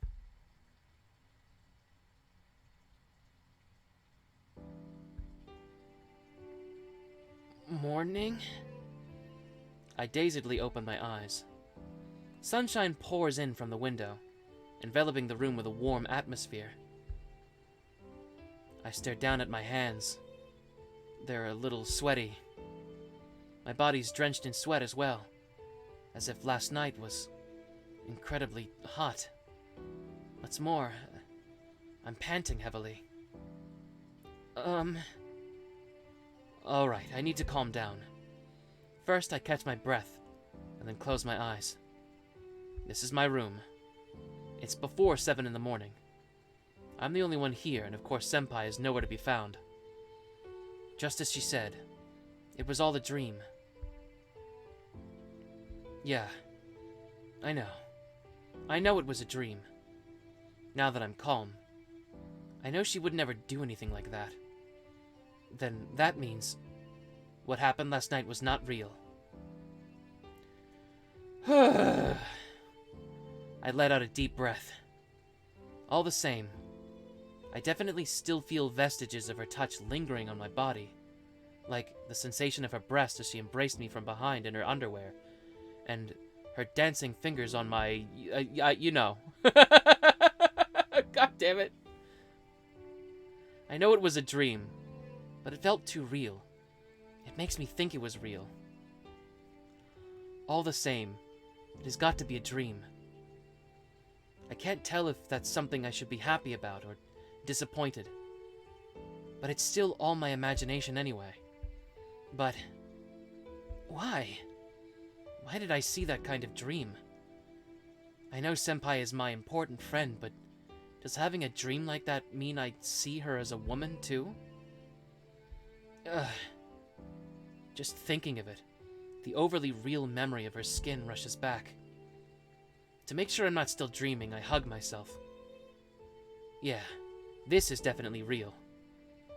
Her skin was so fundamentally different from a guy's skin like this. So soft, so warm. And she was really mean. Just thinking about it makes my breath go wild. Well, maybe I went through a lot of bad things. but it's true that it did feel exceedingly good. Oops, that was not a quote, sorry. I should feel a bit guilty dreaming about doing that to Senpai, but I recall the dream and just sit there thinking about it. But then... Shiki-sama! Ah! I flail around off my bed as if trying to escape. No, in fact, I was trying to escape, but it just ended up with me landing on the floor with the sheets. Hisui, how long have you been there? Since before you awoke, Shiki-sama. She speaks with her usual lack of expression. Still lying on the floor, tangled in the sheets, and unable to stand, I look up at Hisui's face. Before I woke up? Then that means Hisui saw my face when I was having that dream. My face turns deep red. Hisui just stands there, expressionless as usual, and makes no attempt to speak. Did I look strange? I do not wish to describe it. I knew it. I must have looked really weird. But, if you insist, Shiki-sama, I can describe it as accurately as I can. No, you don't have to do that. My face still flushed. I speak in a fading voice. Hisui-san. I give a cough to clear the silence. Adding san to her name is a clear sign of my vulnerability. What is it, Shiki-sama? I'm going to change, so would you mind waiting outside? Or rather, I'm so embarrassed I just want her to leave. But Hisui doesn't obey today of all days. Once I can confirm you're awake, I will leave the room, Shiki-sama. Is she joking? Why does she think I'm covering myself up in these sheets? It's to hide something that's still standing. I'm fine, so please leave. I can get up, and I won't go back to sleep. I'll change and go to the sitting room as soon as you leave. Shiki-sama, are you hurt and unable to stand? Hisui approaches me out of worry. No, that's not it. I'm standing. I can stand, so don't worry about it. I crawl, pulling my sheets like a slug, and gain some distance from her. Using the bed as a barrier, I get far enough away. Then, please excuse me. I will prepare your breakfast, so please come after you change. She's got to be suspicious, but she bows and leaves the room. I was so surprised. The contents of my dream were surprising enough, but knowing Hisui saw me while I was dreaming is very troubling. Or is it my own fault for having that kind of dream about Senpai? I guess it is my fault. With a good person like Senpai, why did I have a dream like that? I give a sigh of self-loathing, but I can tell that I won't forget that that dream anytime soon. After calming down sufficiently, I head down to the sitting room. As usual, Akiha is sitting on the sofa, elegantly sipping tea. Good morning, Nissan. You're certainly up early this morning. She must be happy I woke up because she greets me with a smile. Yeah, good morning. There were, well, a lot of things going on this morning. As soon as I say that, I suddenly recall the memory of Senpai's tongue. Jesus Christ. This isn't good. I can tell my face is blushing beyond my control. Nissan? A brief clamor. What's wrong? Your face is red. Do you have a fever? Rushing over to me, she looks up at me from below. But in doing so, from this angle, Akiha sighs. You do seem to have a fever. Kohaku, come quickly. Nissan doesn't seem to be well. Akiha calls out to the dining room. Kohaku-san has to be preparing my breakfast in the kitchen. I'm fine. It's just a minor cold, so don't worry. If it is a cold, then I can't let it go by. For you, a trivial illness is a big deal. The strength of your immune system is much lower than most people's. Akiha seems to be fed up and puts her hand on my forehead. The sensation of her cool, delicate hand. This isn't good. This isn't good at all, so I break loose and run out of the lobby. Footsteps echo as I dash off. Shiki-sama, have you finished your breakfast already? No, that's not it, but where's my bag? I have your bag here. Are you already going to school? Nodding, I snatched my bag from Hisui. I'm going. Don't worry about seeing me off. Nissan, you've been acting strange. What are you doing with a fever like that? Jeez, I told you it's nothing. Since it's nothing, I'm going to school. I'll have breakfast later, so leave me alone. Leave you alone? Hey, Nissan! The sound of my fleeing footsteps is my only response. Ugh. Even if it is Akiha, she wouldn't chase me this far. Since we're not kids anymore, she won't stop me from going to school. Phew. I take a deep breath, and I'm finally able to calm down. What am I running away for? Once I calm down, I can think clearly. I didn't do anything wrong, so there was no need for me to run away like that. I don't believe it. I look like a complete idiot. But to go back to the mansion to eat breakfast sounds more dumb. To school, then. Letting out a sigh, I go downhill along the residential street.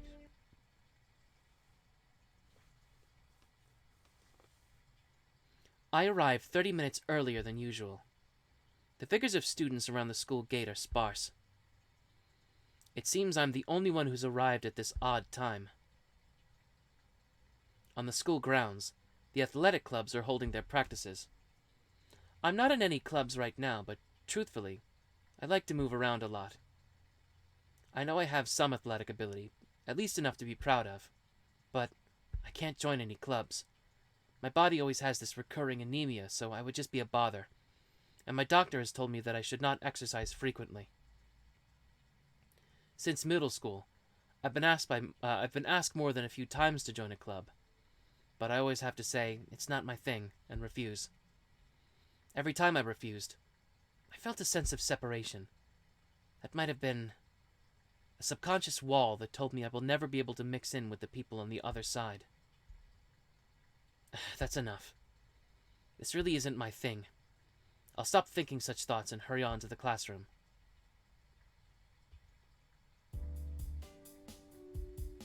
Ugh. I thought I was the first one, but it seems like some of my classmates are already here.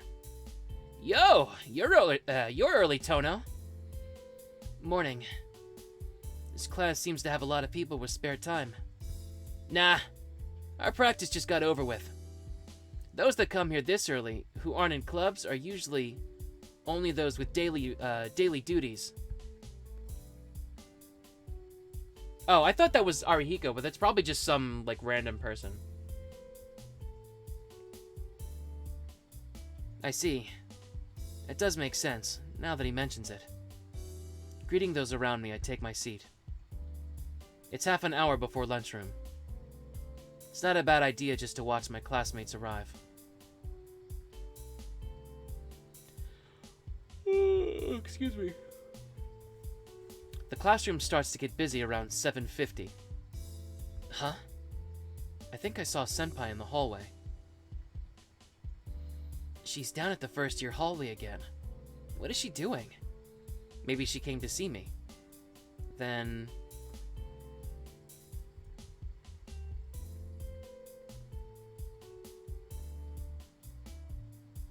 I'll go to the hallway and talk to her.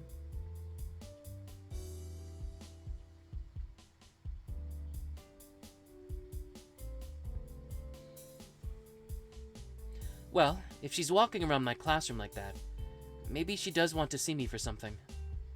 I wonder. She normally just walks in without hesitating. Or did she finally realize it's strange for a third year to come to a second year's classroom? No, that definitely can't be it. Nodding to myself, I go into the hallway. Senpai! Huh? Tohno-kun? Senpai seems rather surprised I called her, and stands there with her mouth open. What are you doing? Class is about to start, so why are you hanging around here? Senpai looks at me in amazement, then looks away. What am I doing? That's not any of your business, Tohno-kun. No, well, maybe it isn't. No, I was lying. It is a little. I thought she was looking away, but she starts sniffing me. Senpai? Ah. Having her stare right at me like this makes me remember my dream. Tohno-kun? What's wrong? Your face is turning red. It's nothing. I just had a bad dream. I don't feel very well. I think I'm honest, and I don't say I don't feel bad at all. Tohno-kun? She looks at me with a very serious expression. Senpai? I'm perplexed. I feel as if Senpai is reading my mind, and I remember more and more of last night's dream. Tohno-kun, you said you had a bad dream. What does that mean? It doesn't mean anything, and it's none of your business. Don't worry about it. And I'm asking you what you're doing. It is my business. Tohno-kun, you didn't sleep well last night, did you? Well, she is right, but... Senpai, how do you know about that? Because your face is all red. I don't know if you're sick, but you don't look well, Tohno-kun. Oh, I see. I was surprised for a moment there. She guessed right about last night. So I thought. About this dream, Tohno-kun. Please tell me what kind of dream it was. Oh, no. No. Seal, no. Don't do me like this. Senpai asks me again, as she hasn't given up yet. Fine. It's not a big deal, really. Just, you were in it a little. I answer reluctantly. Why would you even just make literally anything else up? What are you doing? Make literally anything else up. I had a dream about a fish. I had a dream about a dog. I had a dream about an airplane. You could have said anything else. Why would you say that? Why would you say this? Why? Oh my god. Okay. All of a sudden, I was in it. Senpai gets mad. Senpai? Oh no!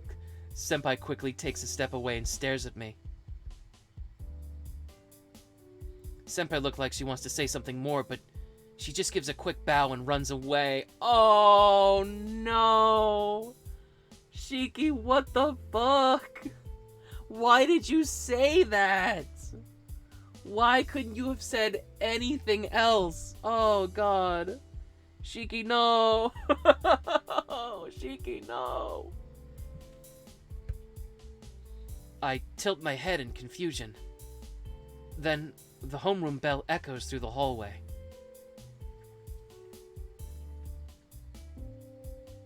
At lunch break, the guy who didn't even show up for a single class arrives. There he is. Yo, Tohno! Food! Let's get some food! He's happy about something, being even more energetic than usual. Of course, food, but you seem to be in a great mood. Did something happen, Arihiko? Yup. I just asked Senpai if she wanted to eat lunch together, and she refused. That's odd. Senpai must be referring to Seal Senpai, but this guy seems to get happy when his offer is refused. Hey, Arihiko, you have that sort of taste? No, I'm not finished. So I asked Senpai why not, and she asked if Tohno-kun, and she said if Tohno-kun is there, then I don't want to come. Isn't that great, Tohno? That's odd. Why have I been friends with this guy since middle school?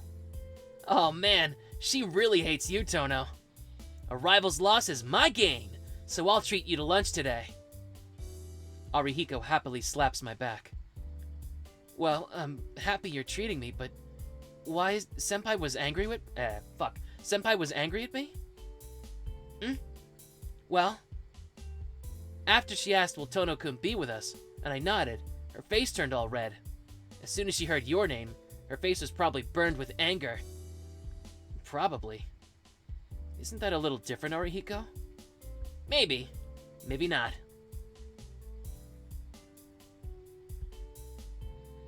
Arihiko's story can't be trusted. Certainly Senpai did seem angry this morning, but I don't know why she would be. No way. She couldn't have realized what kind of dream I had. I mean, even if you didn't have a supernatural entity enter your body and give you a sex dream, if you tell any girl, like, oh yeah, I had a dream about you last night, and don't say anything else, what the fuck are they gonna think? Come on, dude. Come on. Like, why would you say that? Ugh.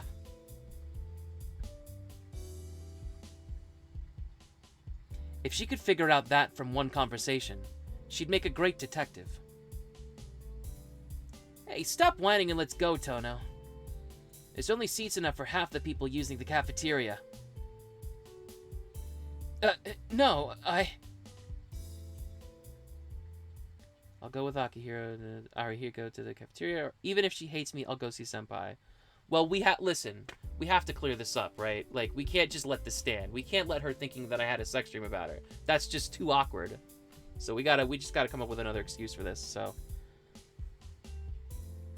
I'll pass. I'm gonna go buy some bread and eat by myself. Really? Then I'll go ahead. Arihiko goes off to the cafeteria. Well then. I also get out of my chair and head over to the tea club room, where Senpai may be. I stand before the tea ceremony room. Of course I bought some food for myself before I came. See, no, you should have bought something else for her. Whatever, doesn't matter. Knock knock. I tap on the door.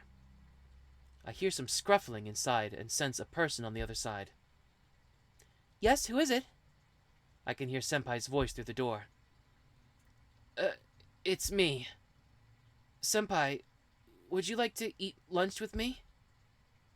There's no answer. Senpai? I said lunch. I'm not eating with you, Tohno-kun. Oh, that voice doesn't sound happy at all. I'm not sure what to do. I have some curry bread. Ah, so he did buy something for her. Okay. I pull out my secret weapon. Tohno-kun, do you think I can just be bought with food? Senpai shouts from the other side. Maybe this less than 100 yen bread didn't work. Jeez. I think trying to barge in would make her more angry, so I guess I should just go back. And then... Well, I guess I'll have some, though. She opens the door and stands in front of me. Senpai! Come to think of it, I shouldn't be taking this out on you, Tohno-kun. Turning away a guest that came here would be a little rude. With a red face, she mumbles something like an excuse. Senpai, does that mean we can eat lunch together? I don't mind if you take it that way. If you like this room that much, then please come in. Senpai goes into the tea ceremony room. Following behind her, I walk inside. I start to eat with Senpai. Even though I got the impression that she was in a bad mood from Arihiko and her reaction earlier back then, it certainly doesn't seem that way. Senpai, I heard this from Arihiko, but you're angry at me? How come? No, I'm not really angry at you. It's more of an indirect thing. Maybe it's more your insensitivity? Wait a sec, Senpai. You're normally a hard person to understand, but today you're even more so. If you're angry at my fuck, man. Jesus Christ. Give me a second. If you're angry at my insensitivity, that's fine, but what do you mean by maybe? Senpai, you don't understand how you feel? She sighs. I'm a little unsure. I'm not usually concerned with myself. Senpai almost sounds apologetic. Probably, I don't like myself. Senpai? Senpai sits in silence without looking at me. After a short moment of silence, she suddenly glares at me. More importantly, Tohno-kun. Yes? Straightening up, I look back into her eyes. Since I know she's about to begin a very serious conversation. What is it, Senpai? Could I have that curry bread? What's with that all of a sudden? Didn't you just say you wouldn't be bought out by food? That's a different matter. Tohno-kun, are you trying to take back what you said earlier? Senpai's really angry. It was just a joke from me, but I guess she took it very seriously. Yes, I understand. Please accept this, Your Highness. I hand over the curry bread. Giving that up, I only have some sausage bread left. Yay! Senpai happily takes it from me. Is she a kid or something? Then I will give you some of this hamburger.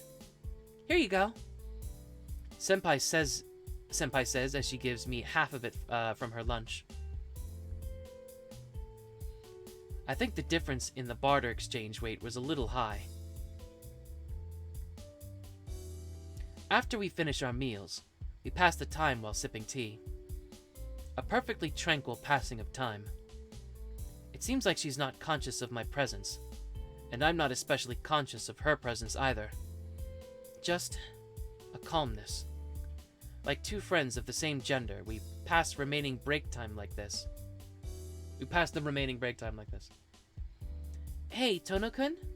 Yes? What is it, Senpai? I've been thinking about this for a while, but your glasses aren't used to correct your vision, right? Wow, you're amazing, Senpai. Bullseye. They're just for show. I knew it. Senpai nods. Hey, Tohno-kun? Could I ask a favor? Senpai looks, expectantly at my eyes. Not so much my eyes, but my glasses. Just once. Could you take off those glasses? That would be troubling. Taking off these glasses means I would see the lines. And more importantly, I don't want to see the death of this person so close to me. I can't do that.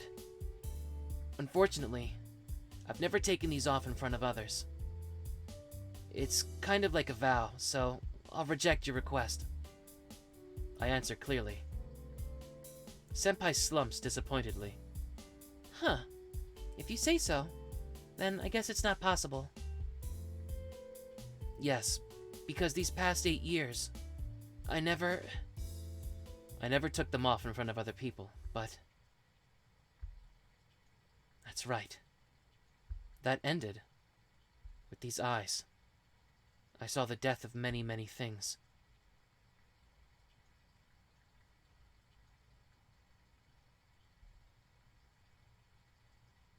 Tohno-kun?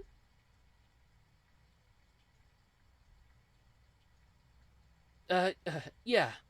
What is it, senpai? What do you mean, what is it? Suddenly spacing out like that. Lunch break is almost over, you know. Oh, that's true. I thought we had about 10 more minutes. Yes, we did have 10 minutes. But you were just spaced out for that long. Senpai gathers the teacups. Was it really 10 minutes? While I'm still tilting my head in curiosity, I help Senpai tidy up the tea ceremony room, and then leave.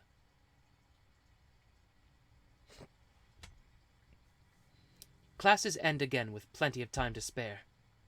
Well then, going to the tea ceremony room again?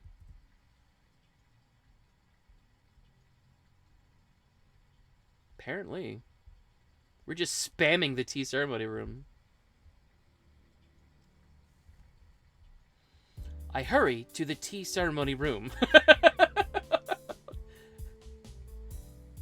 Senpai has her hand on the door as I arrive. Senpai! Ah, Tohno-kun. Are you going home now?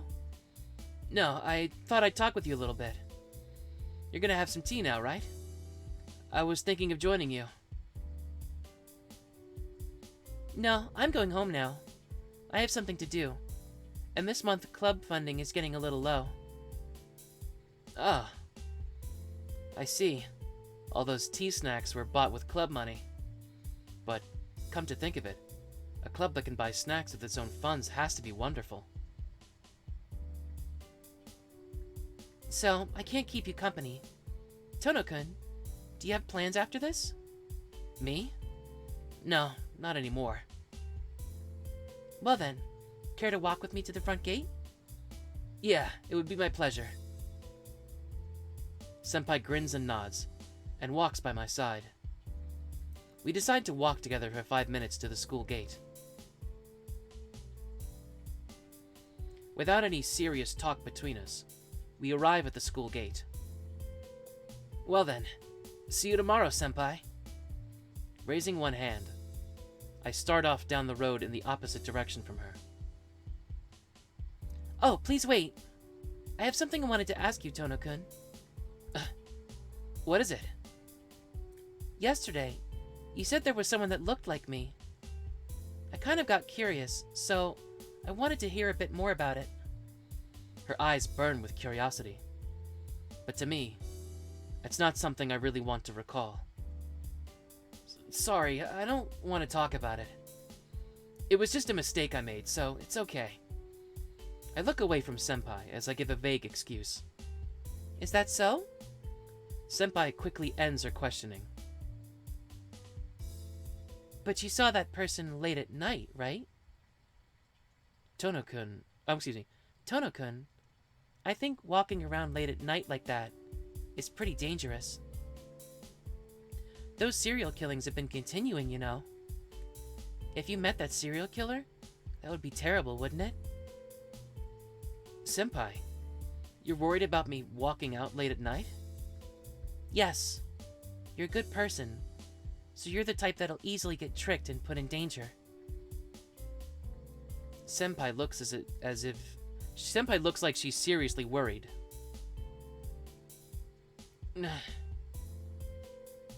Yes, her concern makes me extremely happy. Thanks, Senpai. But it's all right. The one behind those incidents is gone. Huh? Gone? What do you mean? Crap.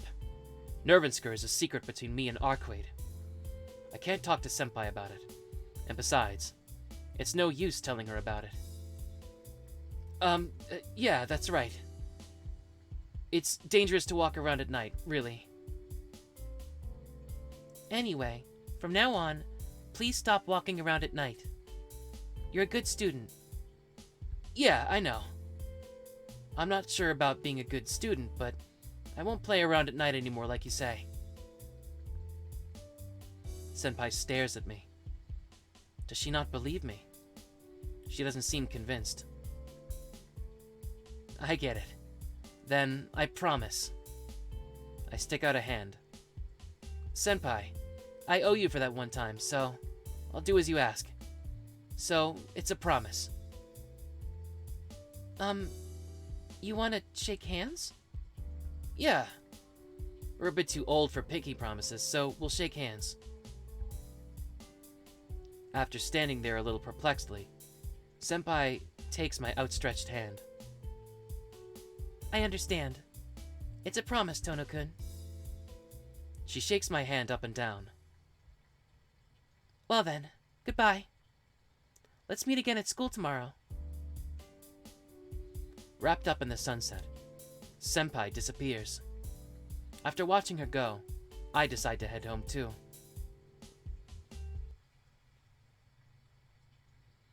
I walk up the road and back to the mansion. It's not quite 6 o'clock yet. There's still an hour until dinner, so I'll kill some time in my room.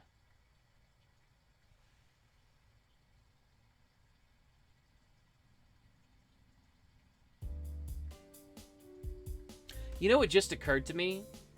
The Arcueid scene from before didn't play out, so I didn't get the flashback. So I'm actually really lucky that another flashback didn't happen. Because there's plenty of lines where they could have thrown it in. That shit, oh god, you want to talk about something that fucking lives in my head rent-free, it's that fucking moment. Oh my god. Scared the shit out of me.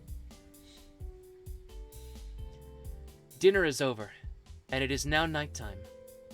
A rare event, Akiha, Kohaku-san, and Hisui are all in the sitting room, so I join them for some after-meal tea. Is that so? I like the second one rather than the first one. I think the taste is more refined. It's a difficult choice. The difference in taste is great, but everyone handles the different concentrations in varied ways. But Kohaku, you like Japanese tea better, right? I think Hisui prefers English tea. Hisui-chan does not mind blands that much. She may look sensitive, but Hisui-chan is... Ne-san. Sensitive like she looks. See? There isn't anything she can't do like cleaning or sewing, Shiki-san. Kohaku suddenly engages me in conversation. Hisui's glance seems somewhat scary, too. Why are you suddenly telling me that, Kohaku-san? Because Hisui-chan is your servant. You surely know about her sensitivities, or sensitiveness, right? Well... I quickly look over at Hisui. Hisui stands there quietly, with something like an air of attack around her. No, I don't think she's that sensitive. She takes care of things quickly, even when I mess something up. And she doesn't get angry like someone else when I come home late. Nissan, don't you know it's perfectly natural for someone who breaks curfew to be scolded? I know, but isn't 8 o'clock a bit too early? I'm not a little kid, so let's make it like 10 o'clock from now on. I refuse. You don't have any reason to stay out that late anyway. It's not like you to have a cram school or a club to attend. I can't really rebuke her when she brings that up. Someone free like me coming home late means I'm out playing around. Shiki-san, it's as Akiha says. It's dangerous out there recently, so please don't go out at night, okay? Dangerous? You mean those serial killings? Yes, Kohaku-san nods. It almost makes me laugh. The one doing that, Nervensker, is no more. But the only ones who know that are me and Arcueid, and other people are still frightened about the shadows of the dead killer. This morning they found another victim in the shopping district. That's the 11th victim, you know. The 11th victim. Wow, 11th. That's amazing. That's a baseball Wait a minute. Kohaku-san. Yes? What you just said, is that true? Yeah, it's true. It was in this morning's news. It seems like it happened last night, but just like all the others, all the blood was drained completely. Ugh! That's weird. Because Nervinsker's dead. Excuse me. How can someone who died 2 days ago kill someone the day after? No way. Did he not die? No, that's definitely not it. He definitely died. So how come... Then maybe... if the vampire roaming the streets disappeared. But these incidents are still happening. Then... the only vampire left in the city is her.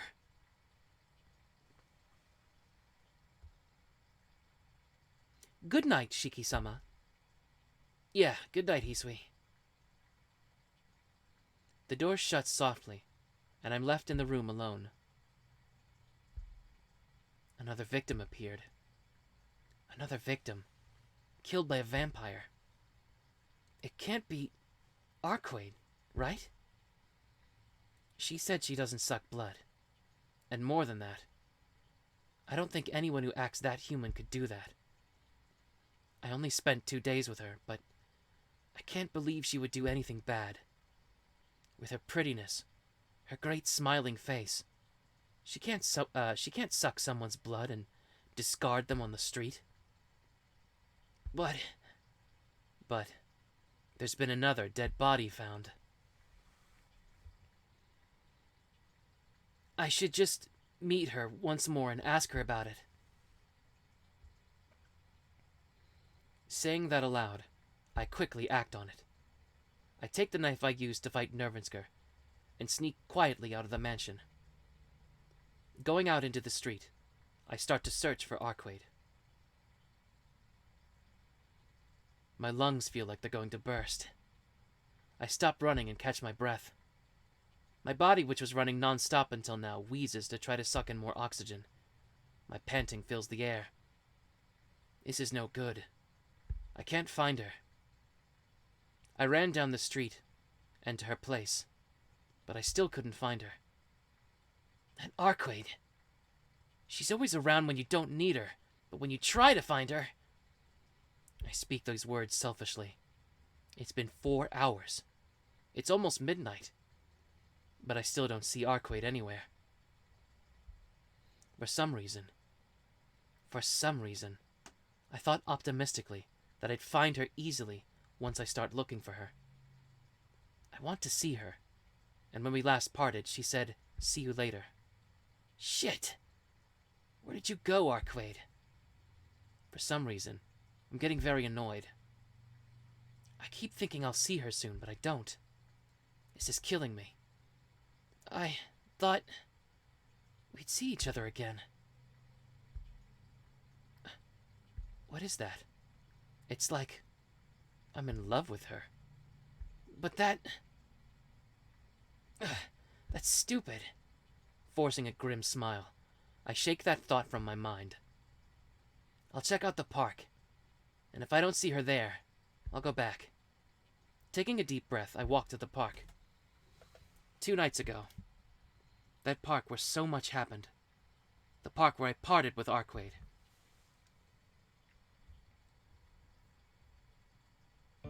Huh?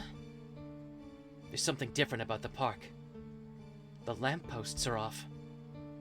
The lampposts throughout the park are all turned off. The moonlit park seems more solitary than usual. Huh.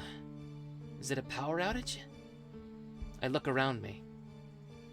Outside the park, the lights are all working. The only lamps not working are within the park itself. Clang! What is that just now? I can hear something. The clamor sounds like it's coming from a fight. I'm curious. There's no basis for this, but this late at night, if there's any sort of trouble going on, I think it has to involve her. All right. Trying as hard as I can to be silent, I head towards the source of sound.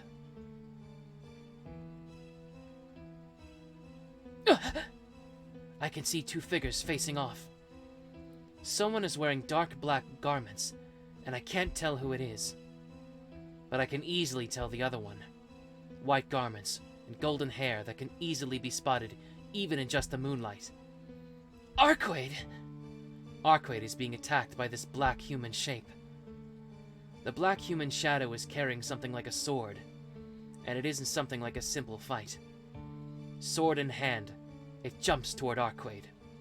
Arcueid deflects the blade coming in toward her chest with her hand and lightly contacts the chest of that black shape.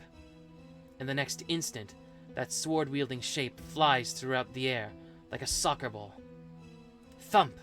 Roll, roll, roll. Falling down on the brick pathway in the park, it keeps rolling as if easing the fall. No, to be more accurate, it rolls right toward me. It's dark and I can't tell. But in front of me, the shape stops rolling and regains its feet. A sharp cut-off voice. Fascinated by this display, I let out a breath of admiration. Suddenly, the sword-carrying figure ceases all movement. I'm seen? The figure finally seems to realize I'm here, and then it leaps toward me with sword in hand. The cutting blade of the sword rapidly arcs toward my throat.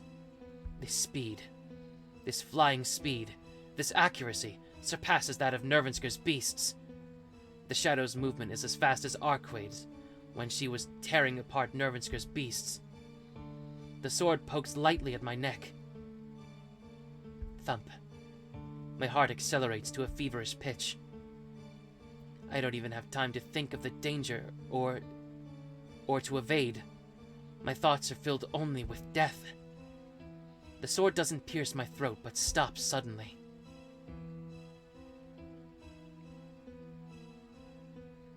Tohno-kun? Senpai? Our voices overlap. Both of our voices are drowned in disbelief. Seal Senpai and I stare at each other in amazed shock. Shiki, get away from her! Arcueid's voice calls from far away.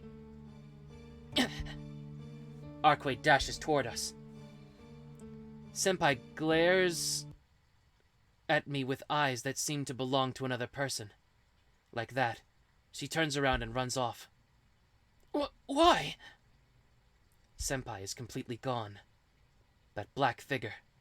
Senpai wearing those dark clothes.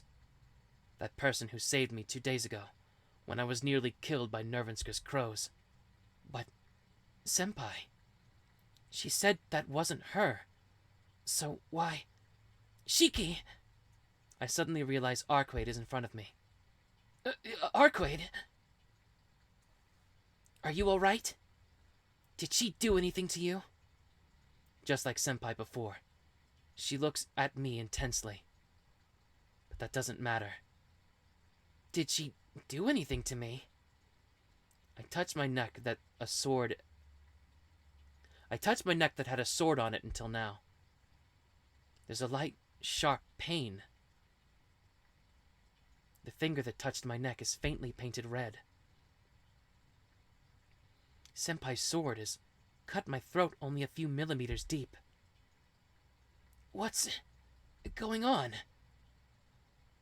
Why would Senpai attack me? Why? Really, why would she glare at me like that? Isn't it obvious? You saw us trying to kill each other. She's someone who operates in complete secrecy, so she hates for an ordinary person like you to see what's happening. Arcueid says that unbelievable statement. Kill each other? Why? How come... Why would you and Senpai do something like that? Lost in pure shock, I can only manage those words. In the first place, I didn't come here to ask that.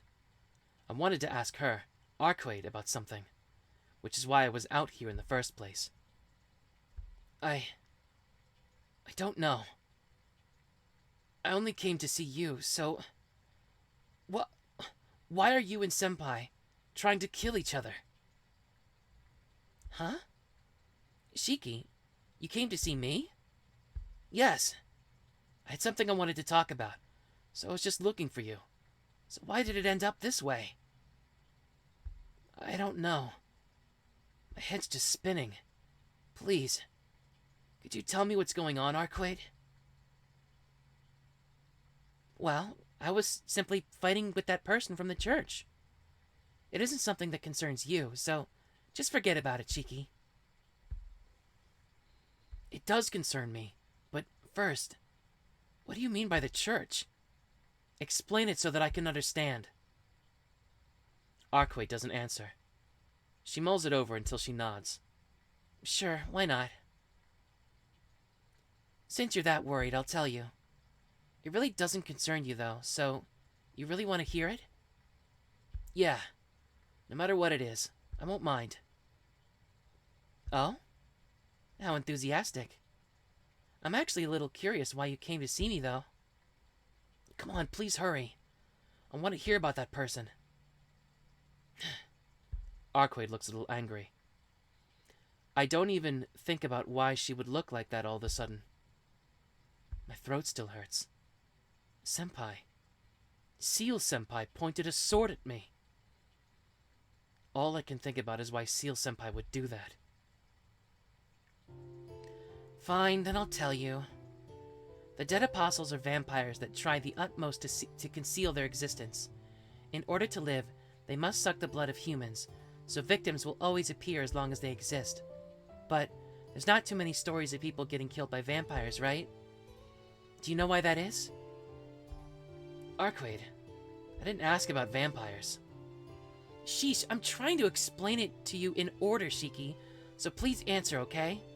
Look, even when the vampires kill people, they try to hide it from the surrounding society. From the surrounding society that people like you live in. Let me try that again.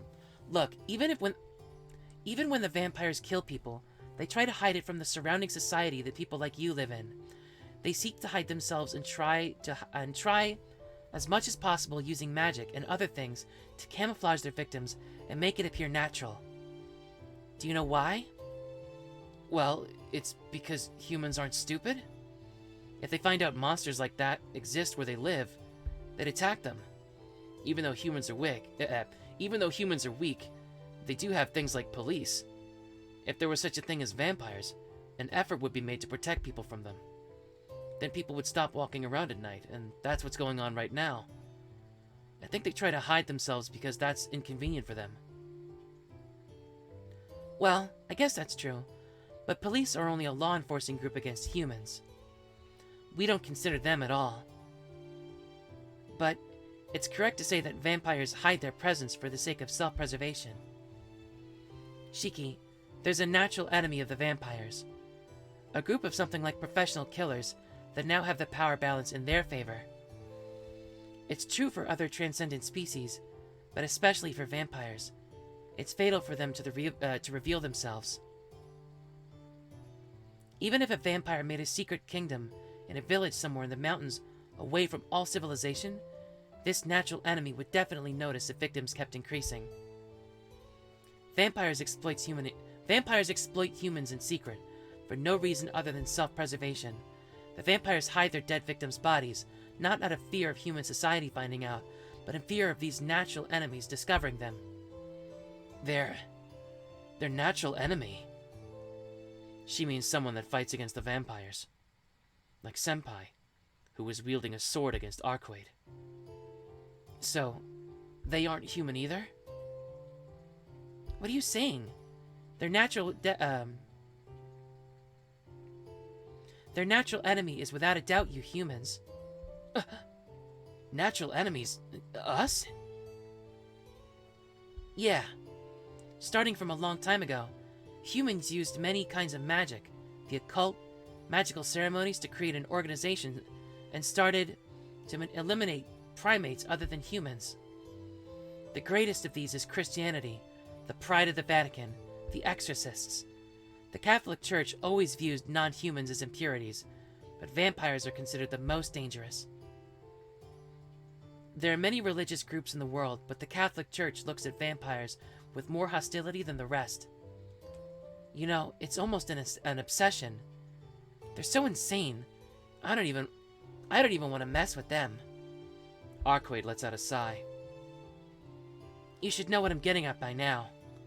The one who tried to kill you was a member of an elite organization that hunts heretics.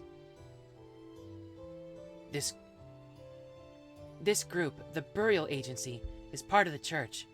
They use their own strength rather than law to deal with contradictions to Christianity. These hidden exorcists are more like professional killers. Being the ones which crush contradictions, their existence is a shadow, and so they do not come out in front of people. They are a section that should not exist within the organization called Christianity, so they kill all those that discover their existence indiscriminately.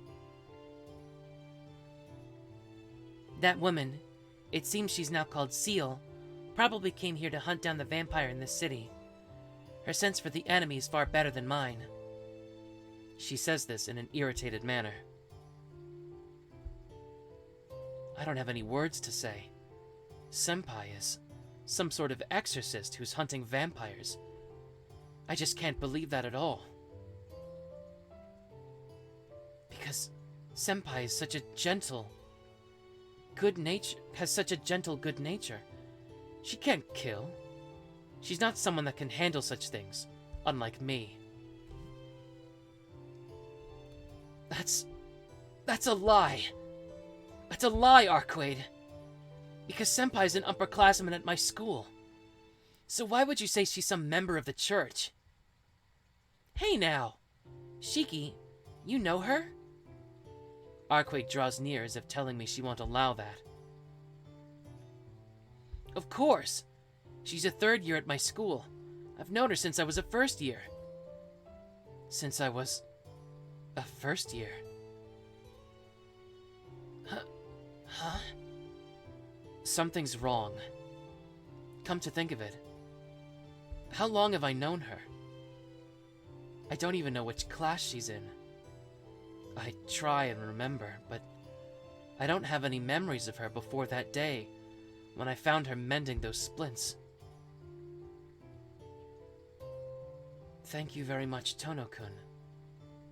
Because she smiled as she said it.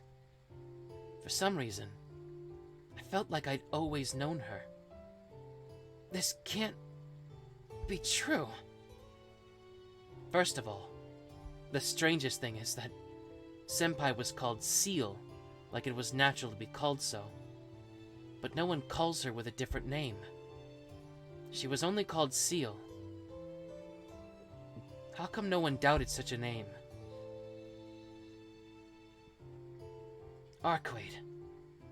About Senpai. About that person. Who is she? Didn't I tell you? She's a member of the Burial Agency. She's a newcomer who entered only 8 years ago, but maybe she has great abilities. She's an agent already having a seat in the perfect number, the 7th. I don't quite get what Arcueid's saying, but the number 7 certainly is a perfect number. It's okay. A number isolated from the others. It's in solitude. It has nowhere to go. Isolation. Isolation. Since it is perfect, the Apocrypha named it with that number. The Apocrypha named with that number refuses reincarnation. I don't quite get it, but for some reason, those words repeat inside my head. That's right. That's right. The members of the Burial Agency are highly skilled, so I guess it's easy for them to use suggestion against someone who can't even resist. That woman probably was deceiving you all in order to stay at your high school. Suggestion? Like hypnosis? Yes. It can be a very complex order. She probably used something simple like don't doubt Seal. Yeah, that's it. I always felt something was wrong from the beginning, but as soon as I would see her again, those doubts would disappear. feeling it is natural for her to be there. Wasn't that one of Senpai's characteristics? I understand, but there's still something else. You said Senpai was a member of that burial agency, so why is she fighting you? They only fight bad vampires, right? So there isn't any need for you two to fight, right? They only fight bad vampires, such as those that suck the blood of humans and cast their bodies away. Arcueid, you... What, did I do something? Arcueid looks directly at me. I can't think it. I don't want to think this person would ever suck human blood. But the truth is, the incidents are still occurring. Furthermore, Senpai, an exorcist at the church, is trying to kill Arcueid. Arcueid, don't tell me the killing yesterday was your doing. That's why you and Senpai were fighting? I grit my teeth. I speak those heavy, painful words, as if confessing love toward a girl I like. Shiki, are you serious? Even I don't want to believe it, but then who did it? Nervinsker's dead already. So that leaves only you, right? I'm filled with regret as soon as I say those words. I still like her. She saved my life, and those 2 days were still a lot of fun. So, I don't want to separate with her like this. But, if she's the killer vampire, then And then, smack! My head is hit with a fist. Shiki, you idiot! Arcueid! I wouldn't normally let it be settled with just this, but since you look so pitiful, I'll let that be enough. Smiling, Arcueid hops back. Shiki, you're a great person. What? Having her say that so suddenly makes my cheeks flush. And in addition, you're so honest. I like those things about you. Arcueid smiles happily. Seeing her like that, I can't imagine her sucking on someone's blood. Arcueid, so... Yes, I'm not the killer. It's the work of some other vampire and not me. The knot in my chest disappears. I see. I knew it. Arcueid didn't do those things. I see. So it's the work of another vampire. That's a relief. Wait, that's weird. Hold on, Arcueid. You said it's another vampire, but isn't it odd for vampires to come out? One after another? What are you saying? There aren't any new vampires. What? But Nervinsker isn't alive anymore. There isn't anyone else that does something like that. Oh, I see. Shiki, you made a really big mistake. Arcueid gives an amazed sigh. You see? The serial killings you're talking about were always the work of just one vampire from the very beginning. No new vampires will appear, as Nervinsker was unrelated to those incidents. Nervinsker's unrelated? What do you mean? It's just like I said. You're normally pretty sharp, but you're lost at some points. Think back, Shiki.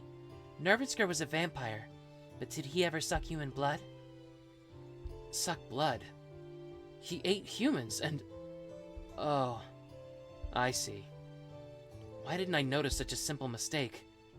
The victims of the serial killings are found with their bodies drained of blood, but Nervinsker was different. He didn't leave any dead bodies behind. He not only drank the blood, but also ate the meat, leaving no trace. To prove it, the people eaten by him in the hotel were treated as missing people, not killed people. So, that means it's something completely different. Wait, then what is the serial killing going on right now? Just who's doing it? That's a different vampire than Nervinsker. To be more specific, that vampire is why I came here, and Nervinsker came here following me. It's that sort of correlation. So, the one you're after wasn't Nervinsker after all? Yes. I didn't ever say he was my initial target. I was his target, but he was never my target. My target is the one called the serial killer in this city. Ugh! I gasp in shock. But it really is just as she says. She said her purpose was to kill vampires. So I just thought it was Nervinsker she was after. So, what is it? Killing Nervinsker that night was pointless? It wasn't pointless. You fought in my place. Well, if you didn't kill me... if you didn't kill me, you probably wouldn't have had to do that in the first place. I feel a little dizzy. In other words, those vampire killings had nothing at all to do with Nervinsker, and it was the work of another Oh, that's Shiki talking. Yeah, that's right. But that's my problem, so you don't have to worry about it. But more than that, hey... With that extremely... Oh, here it comes. We parry those.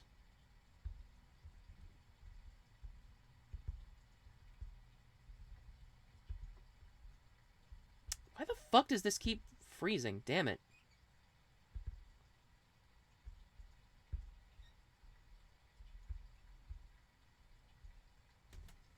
Oh, it's because I'm fucking with the wire with my elbow. Okay, whatever.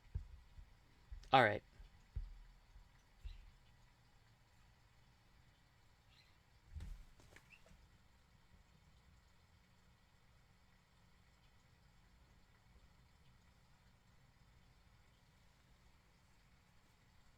Thought I heard something weird. Okay. How was last night? Who came? Huh? What does she mean by last night? I don't understand what she's talking about. After all, I'm the idiot who mistook Arcueid's words and made such a stupid mistake. Of course I don't understand what she's saying, and... Huh? Did Arcueid ask me who came last night? Arcueid? What do you mean by last night? Huh? That's strange. I know I sent you a dream familiar. Wait. What's that dream familiar thing? It's like a familiar that lets you see a dream about what you desire the most. You're a male, so I sent you a succubus. Wasn't it a good dream?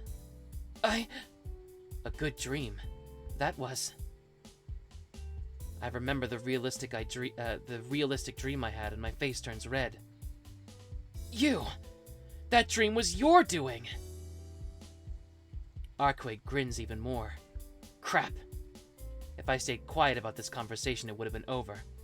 But since I reacted so strongly... Ah, so you did get it. So what kind of dream was it? The dream familiar was supposed to take the shape of your greatest desire. So it felt really good, right? What kind of dream? That's... I'd die before I say it. Arcueid, it doesn't concern you, so leave me alone. I look away from her and refuse. But Arcueid keeps saying, come on, over and over. Come on, tell me. You can at least tell me who you dreamed about. She asks like a curious kid. Every time I turn away, she keeps jumping in front of me, saying, come on. Please, just let it go. There was something wrong with that dream. Even now, I don't know why I saw that dream. Arcueid says it's my greatest desire, but I don't want to think that's what it was. Oh, maybe it turned into a nightmare? She does tend to rewrite the story to her liking when fond of her target. She's only a novice, so I guess it couldn't be helped. Arcueid thinks aloud. Ugh. Writes the story to her liking? What do you mean? I'm saying she interprets your desire in her own way. That dream familiar I sent you is just a child, so she likes to play pranks.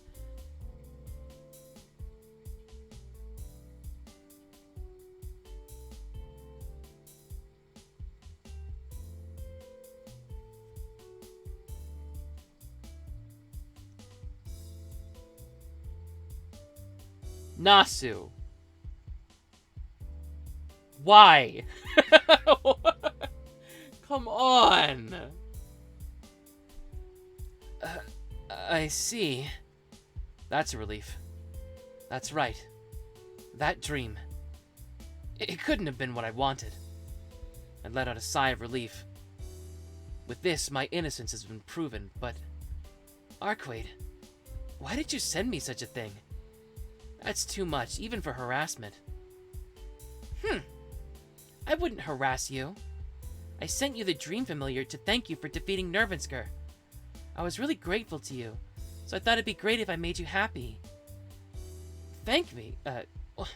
Well, I'm happy you were grateful, but no matter what, I'll pass on that sort of thanks.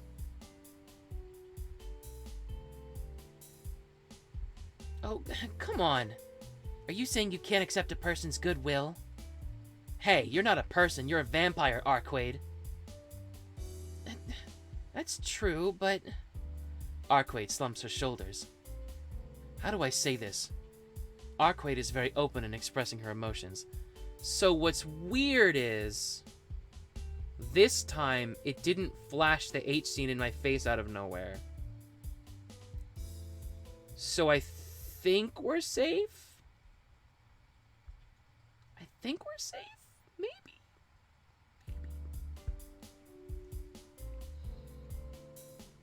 Being happy, being angry, she changes her expression so quickly. It's actually kind of charming. I said she was a vampire, but she really does seem like a human. Enough to even make me forget that fact. The lampposts are turning back on. The previously dark lampposts spring back to life. The park, lit only by the moonlight, gradually becomes brighter. It seems that woman lifted her barrier. It was supposed to prevent anyone from entering the park, but it seems like you could pass right through. You mean that power outage was Senpai's doing? Yeah, it's one of their specialties, letting people stay away. It really has nothing to do with us. By the way, Shiki, I want to ask, but what do you think of Seal? With a cold voice, Arcueid suddenly asks that. About Senpai. Why do you ask that, Arcueid? Nothing. I just hate that woman. We were supposed to meet and exchange information, but I got irritated during the conversation, and we ended up trying to kill each other. Kill each other? Why did you end up doing that? In the first place, Senpai isn't a vampire. Why did you try to kill Senpai? That's my line. She was the one who struck first. What? The one who struck first was Senpai. That's right. She said, I knew it was pointless. I can't allow your existence, and then she attacked me. She may look very calm, but all the members of the burial agency enjoy fighting. You can't let her fool you, Shiki. What? Enjoy fighting?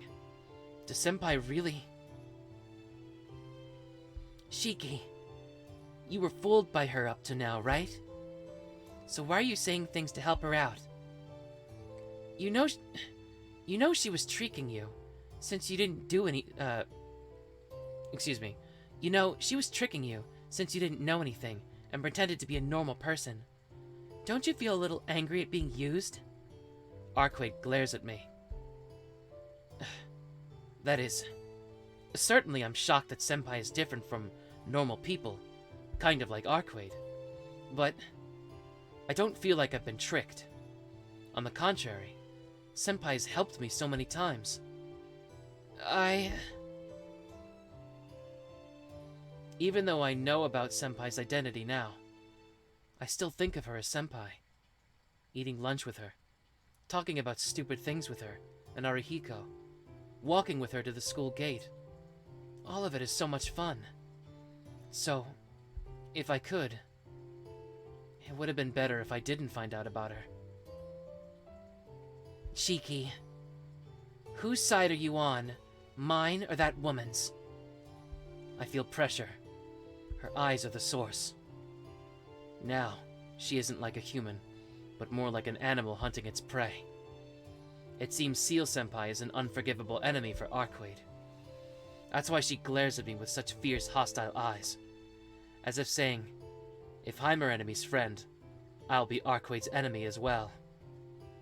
Arcueid? I have trouble answering. I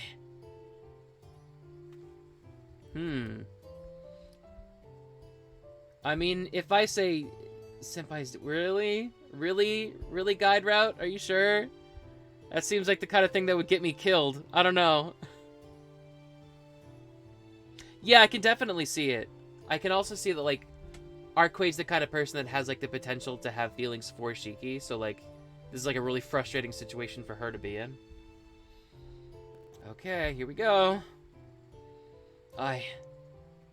Despite all this, I don't even want to think that Senpai's my enemy. Senpai's my dear friend. Enemy or ally. I can't label her like that. What is this? Then what am I to you? You're someone I can't leave alone, and I scratch my cheek. Someone I can't leave alone. And I'm concerned about her in a completely different way than Senpai. Even tonight, I was simply looking for her. But I was getting so frustrated when I couldn't find her. It was something like being worried about a loved one. No, there's no way that's true. She certainly is beautiful, but Look, just give it a rest. Why do you ask me about that anyway? How can I know? Being screamed at irrationally. She screams back at me irrationally. Fine, then I don't know you at all, Shiki. Aww. Hey, hold on. Where are you going? It has nothing to do with you. Don't follow me. Is she really that angry? Arcueid walks away without even turning around. Her figure quickly fades into the distance. Just where does she plan on going? What is this? Taking it out on... what is this? Taking it out on me like that? Yeah. She's the one who sent the dream familiar, so I'm the one who should be angry. Did I do something to make her angry? I don't know.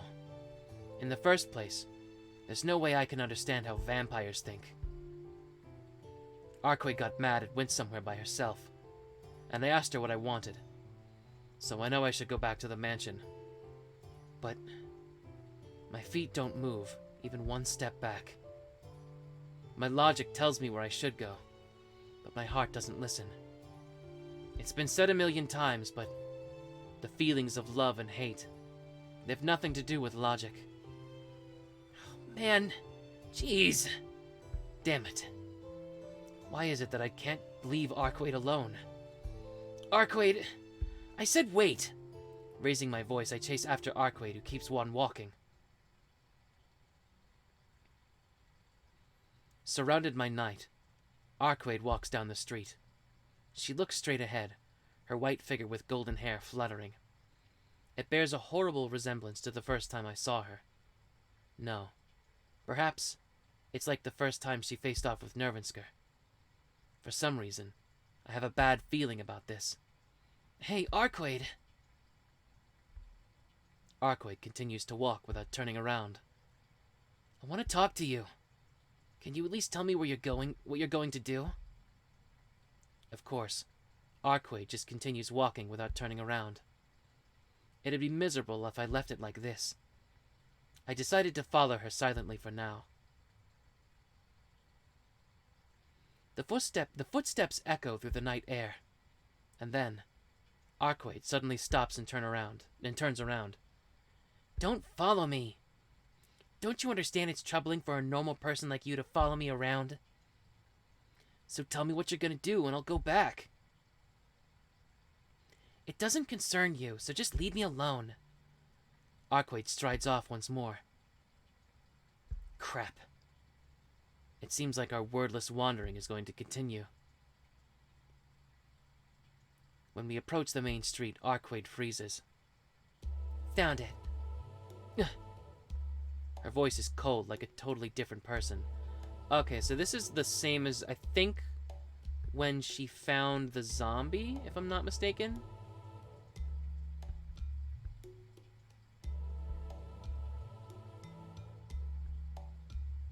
I'm gonna skip, and then if I see something I don't recognize, I'll stop.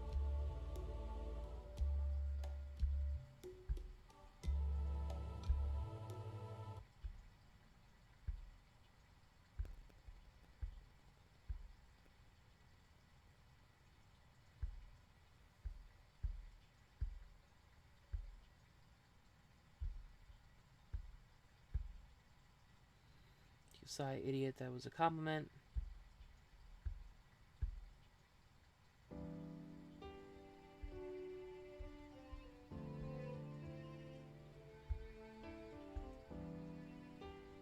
This is all exposition about the vampires and dead apostles and all this shit.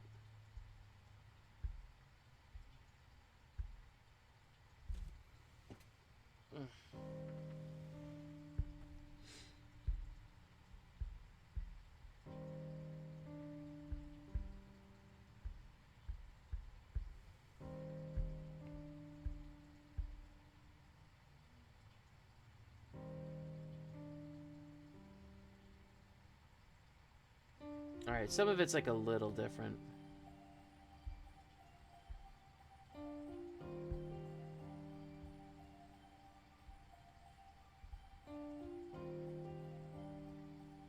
Yeah, this might have nothing to do with logic, more the fear that I might even die. The emotion that went to help Bunker is much stronger. Weird.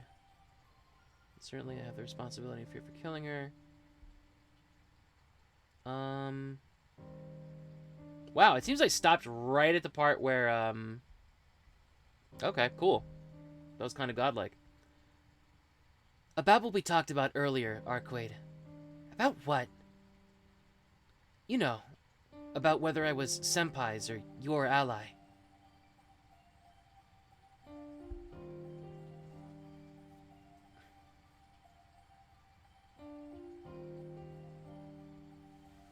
Wait, who's talking? I guess it has to be Arcueid, right? Wait, please hear me out. You know, no, it's gotta be. Why is there a fucking paragraph break here if it's Shiki talking still? Fuck. Okay. Wait, please hear me out. You know, you certainly don't have any common sense. You're selfish, and you're hard to handle. Arcueid looks at me with a sour expression. Ignoring it, I let my true feelings out. But, well, it really isn't boring when I'm with you. I like you. So, I can see it out until you defeat this enemy. What I mean to say is, I won't be Senpai's ally, but yours. I steal a glance at Arcueid's face. Really? Looking really surprised, she hesitantly did something, I don't know. Well, yeah. I even think there's something wrong with me, but I'm already a part of this. And I can't just overlook the problems going on in this city I live in. So, you mean? Yeah. If you're still weak, and you say you need my power, I'll work with you. I might just be a burden, but...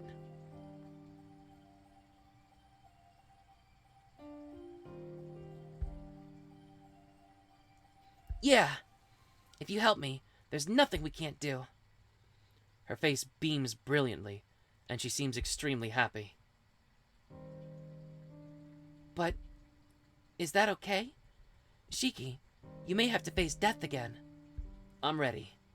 And I think that's why I think that's why I have these eyes to begin with. When I was a child, someone told me this. That if I have the power... wow. We're probably gonna stop after the start of the next chapter, because my voice is starting to go. When I was a child, someone told me that if I have the power that others do not, I should do things that others cannot.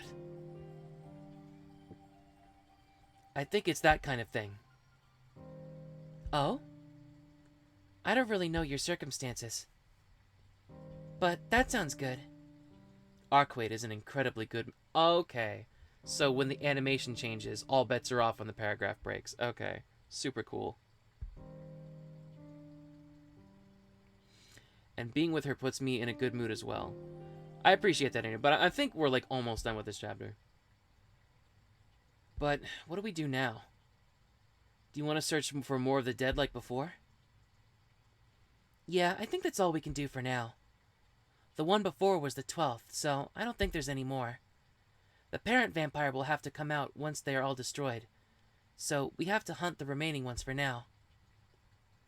Is that still okay? She asks.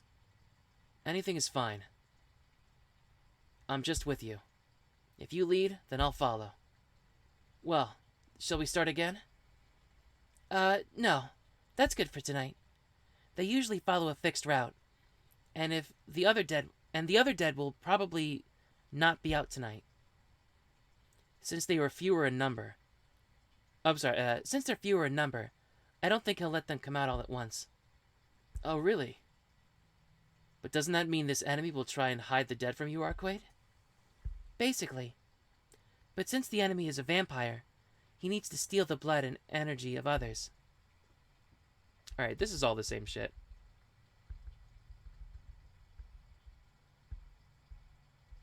I will move for tomorrow. It's like steps.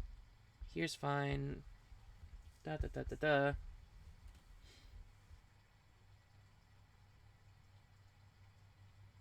Get back to the mansion. It's about 1:30 in the morning. The mansion's completely dark. This can't be good. Chang, it's locked. He sneaks in.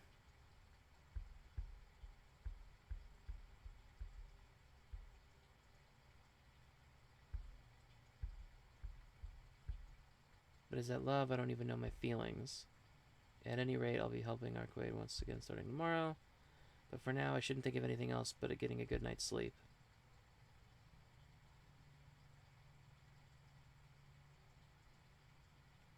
I can't sleep.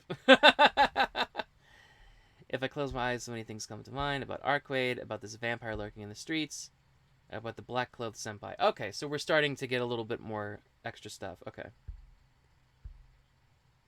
I can't sleep. At times like this, reading is good.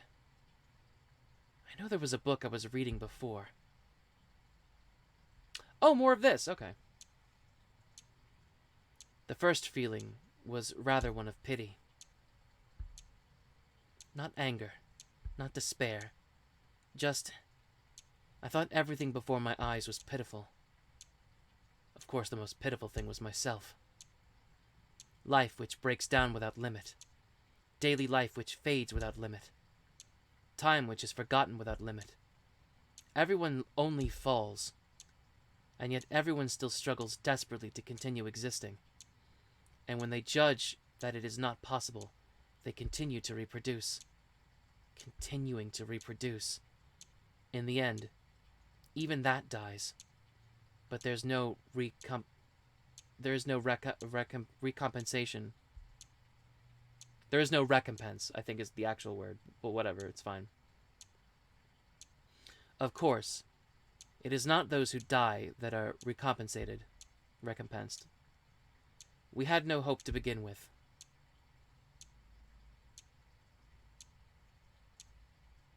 What is not recompensated are the attempts. The noble wish, the yearning for eternity, which everyone longs for yet cannot achieve. I have no interest whatsoever in the things that break down. If I could see death and understand it, maybe I'll take a bit of an interest. A repetition nearly impossible to measure. Yet this wish nearly repeats it. Yet this wish repeats itself. I thought to replace this almost comical cycle of wishes with one pure thing. There's no need to state the method. A wish becomes a result after it is granted. I lived solely for that reason. It could not be termed conviction, excuse me. Just the first word I learned happened to be eternity. Oh? So you intend to get the eternity closest to you? Of course not. They're only a species that age slower and die harder. I'm becoming one of them only because this body has reached its limit. If I'm to go farther on, it will take time in this body. It's ironic that you, one that goes after eternity, hurries with things. So you plan on leaving here tomorrow? I'll leave the burial agency to you. In the first place, there's only one empty seat for the priesthood. I used up all my father's inheritance getting this far, so it's about time I quit. Well, that's fine. So you're going to complete your magic theory. I've no intention of leaving here, and I can't live with you. Well, fortunately, I am a woman. I'll quickly bear a child, and tell it all about you. Oh? What will you tell it, Narbarek? Let's see. I'll tell it something like, after around 100 years, another newcomer dead apostle will appear. It's pointless to take notice of him, so ignore him. No, you wouldn't need to wait 100 years. Just like here, I will rise quickly to the top. This body will become the most superior vampire, so 10 years will be enough. How foolish. Even if it is you, you would need at least 100 years if you start over from the dead. Their world's intensity is nowhere nice as ours. Using direct methods, then you would be right. But if I become the strongest vampire from the very beginning, their world's rules will not apply to me. What do you mean by that? It is simple. As a priest of the church, you simply know that dead apostles' powers are affected by the true ancestor that sucked their blood.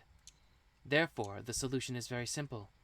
If I wish to become the strongest dead apostle, this blood of mine, it must be sucked by the strongest of the true ancestors.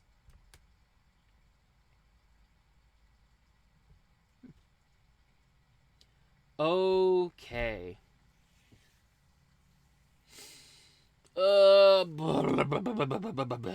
Okay. No! Ah!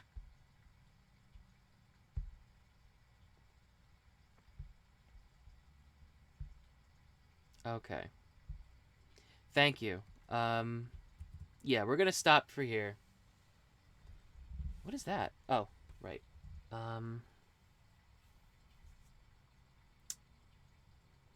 Yeah.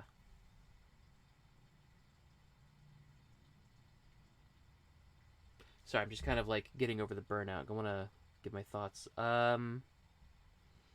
Yeah, I think we're finally over the hurdle of for the most part, we're over the hurdle of like recycled content. Um yeah, that's what I'm thinking too. So that's cool. And I think we'll finally start learning more about how Seal is really like. Although, I mean, I don't know. She's an interesting character in that she's she has two personas that she switches between, like the student Seal and the burial agent Seal. But I don't think it's necessarily clear which one's the facade. Um, so that's interesting. Um, Seeing the relationship between Shiki and Arcueid play out in a different dynamic is also interesting. It's pretty cool. Um, and yeah, so I'm excited to see more. Definitely, we will.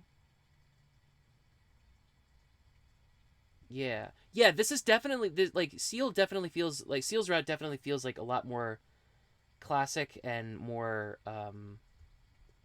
reserved than Arcueid's route was, which is cool. And a lot of the wacky stuff that happens in this route is Arcueid's influence anyway, so far anyway.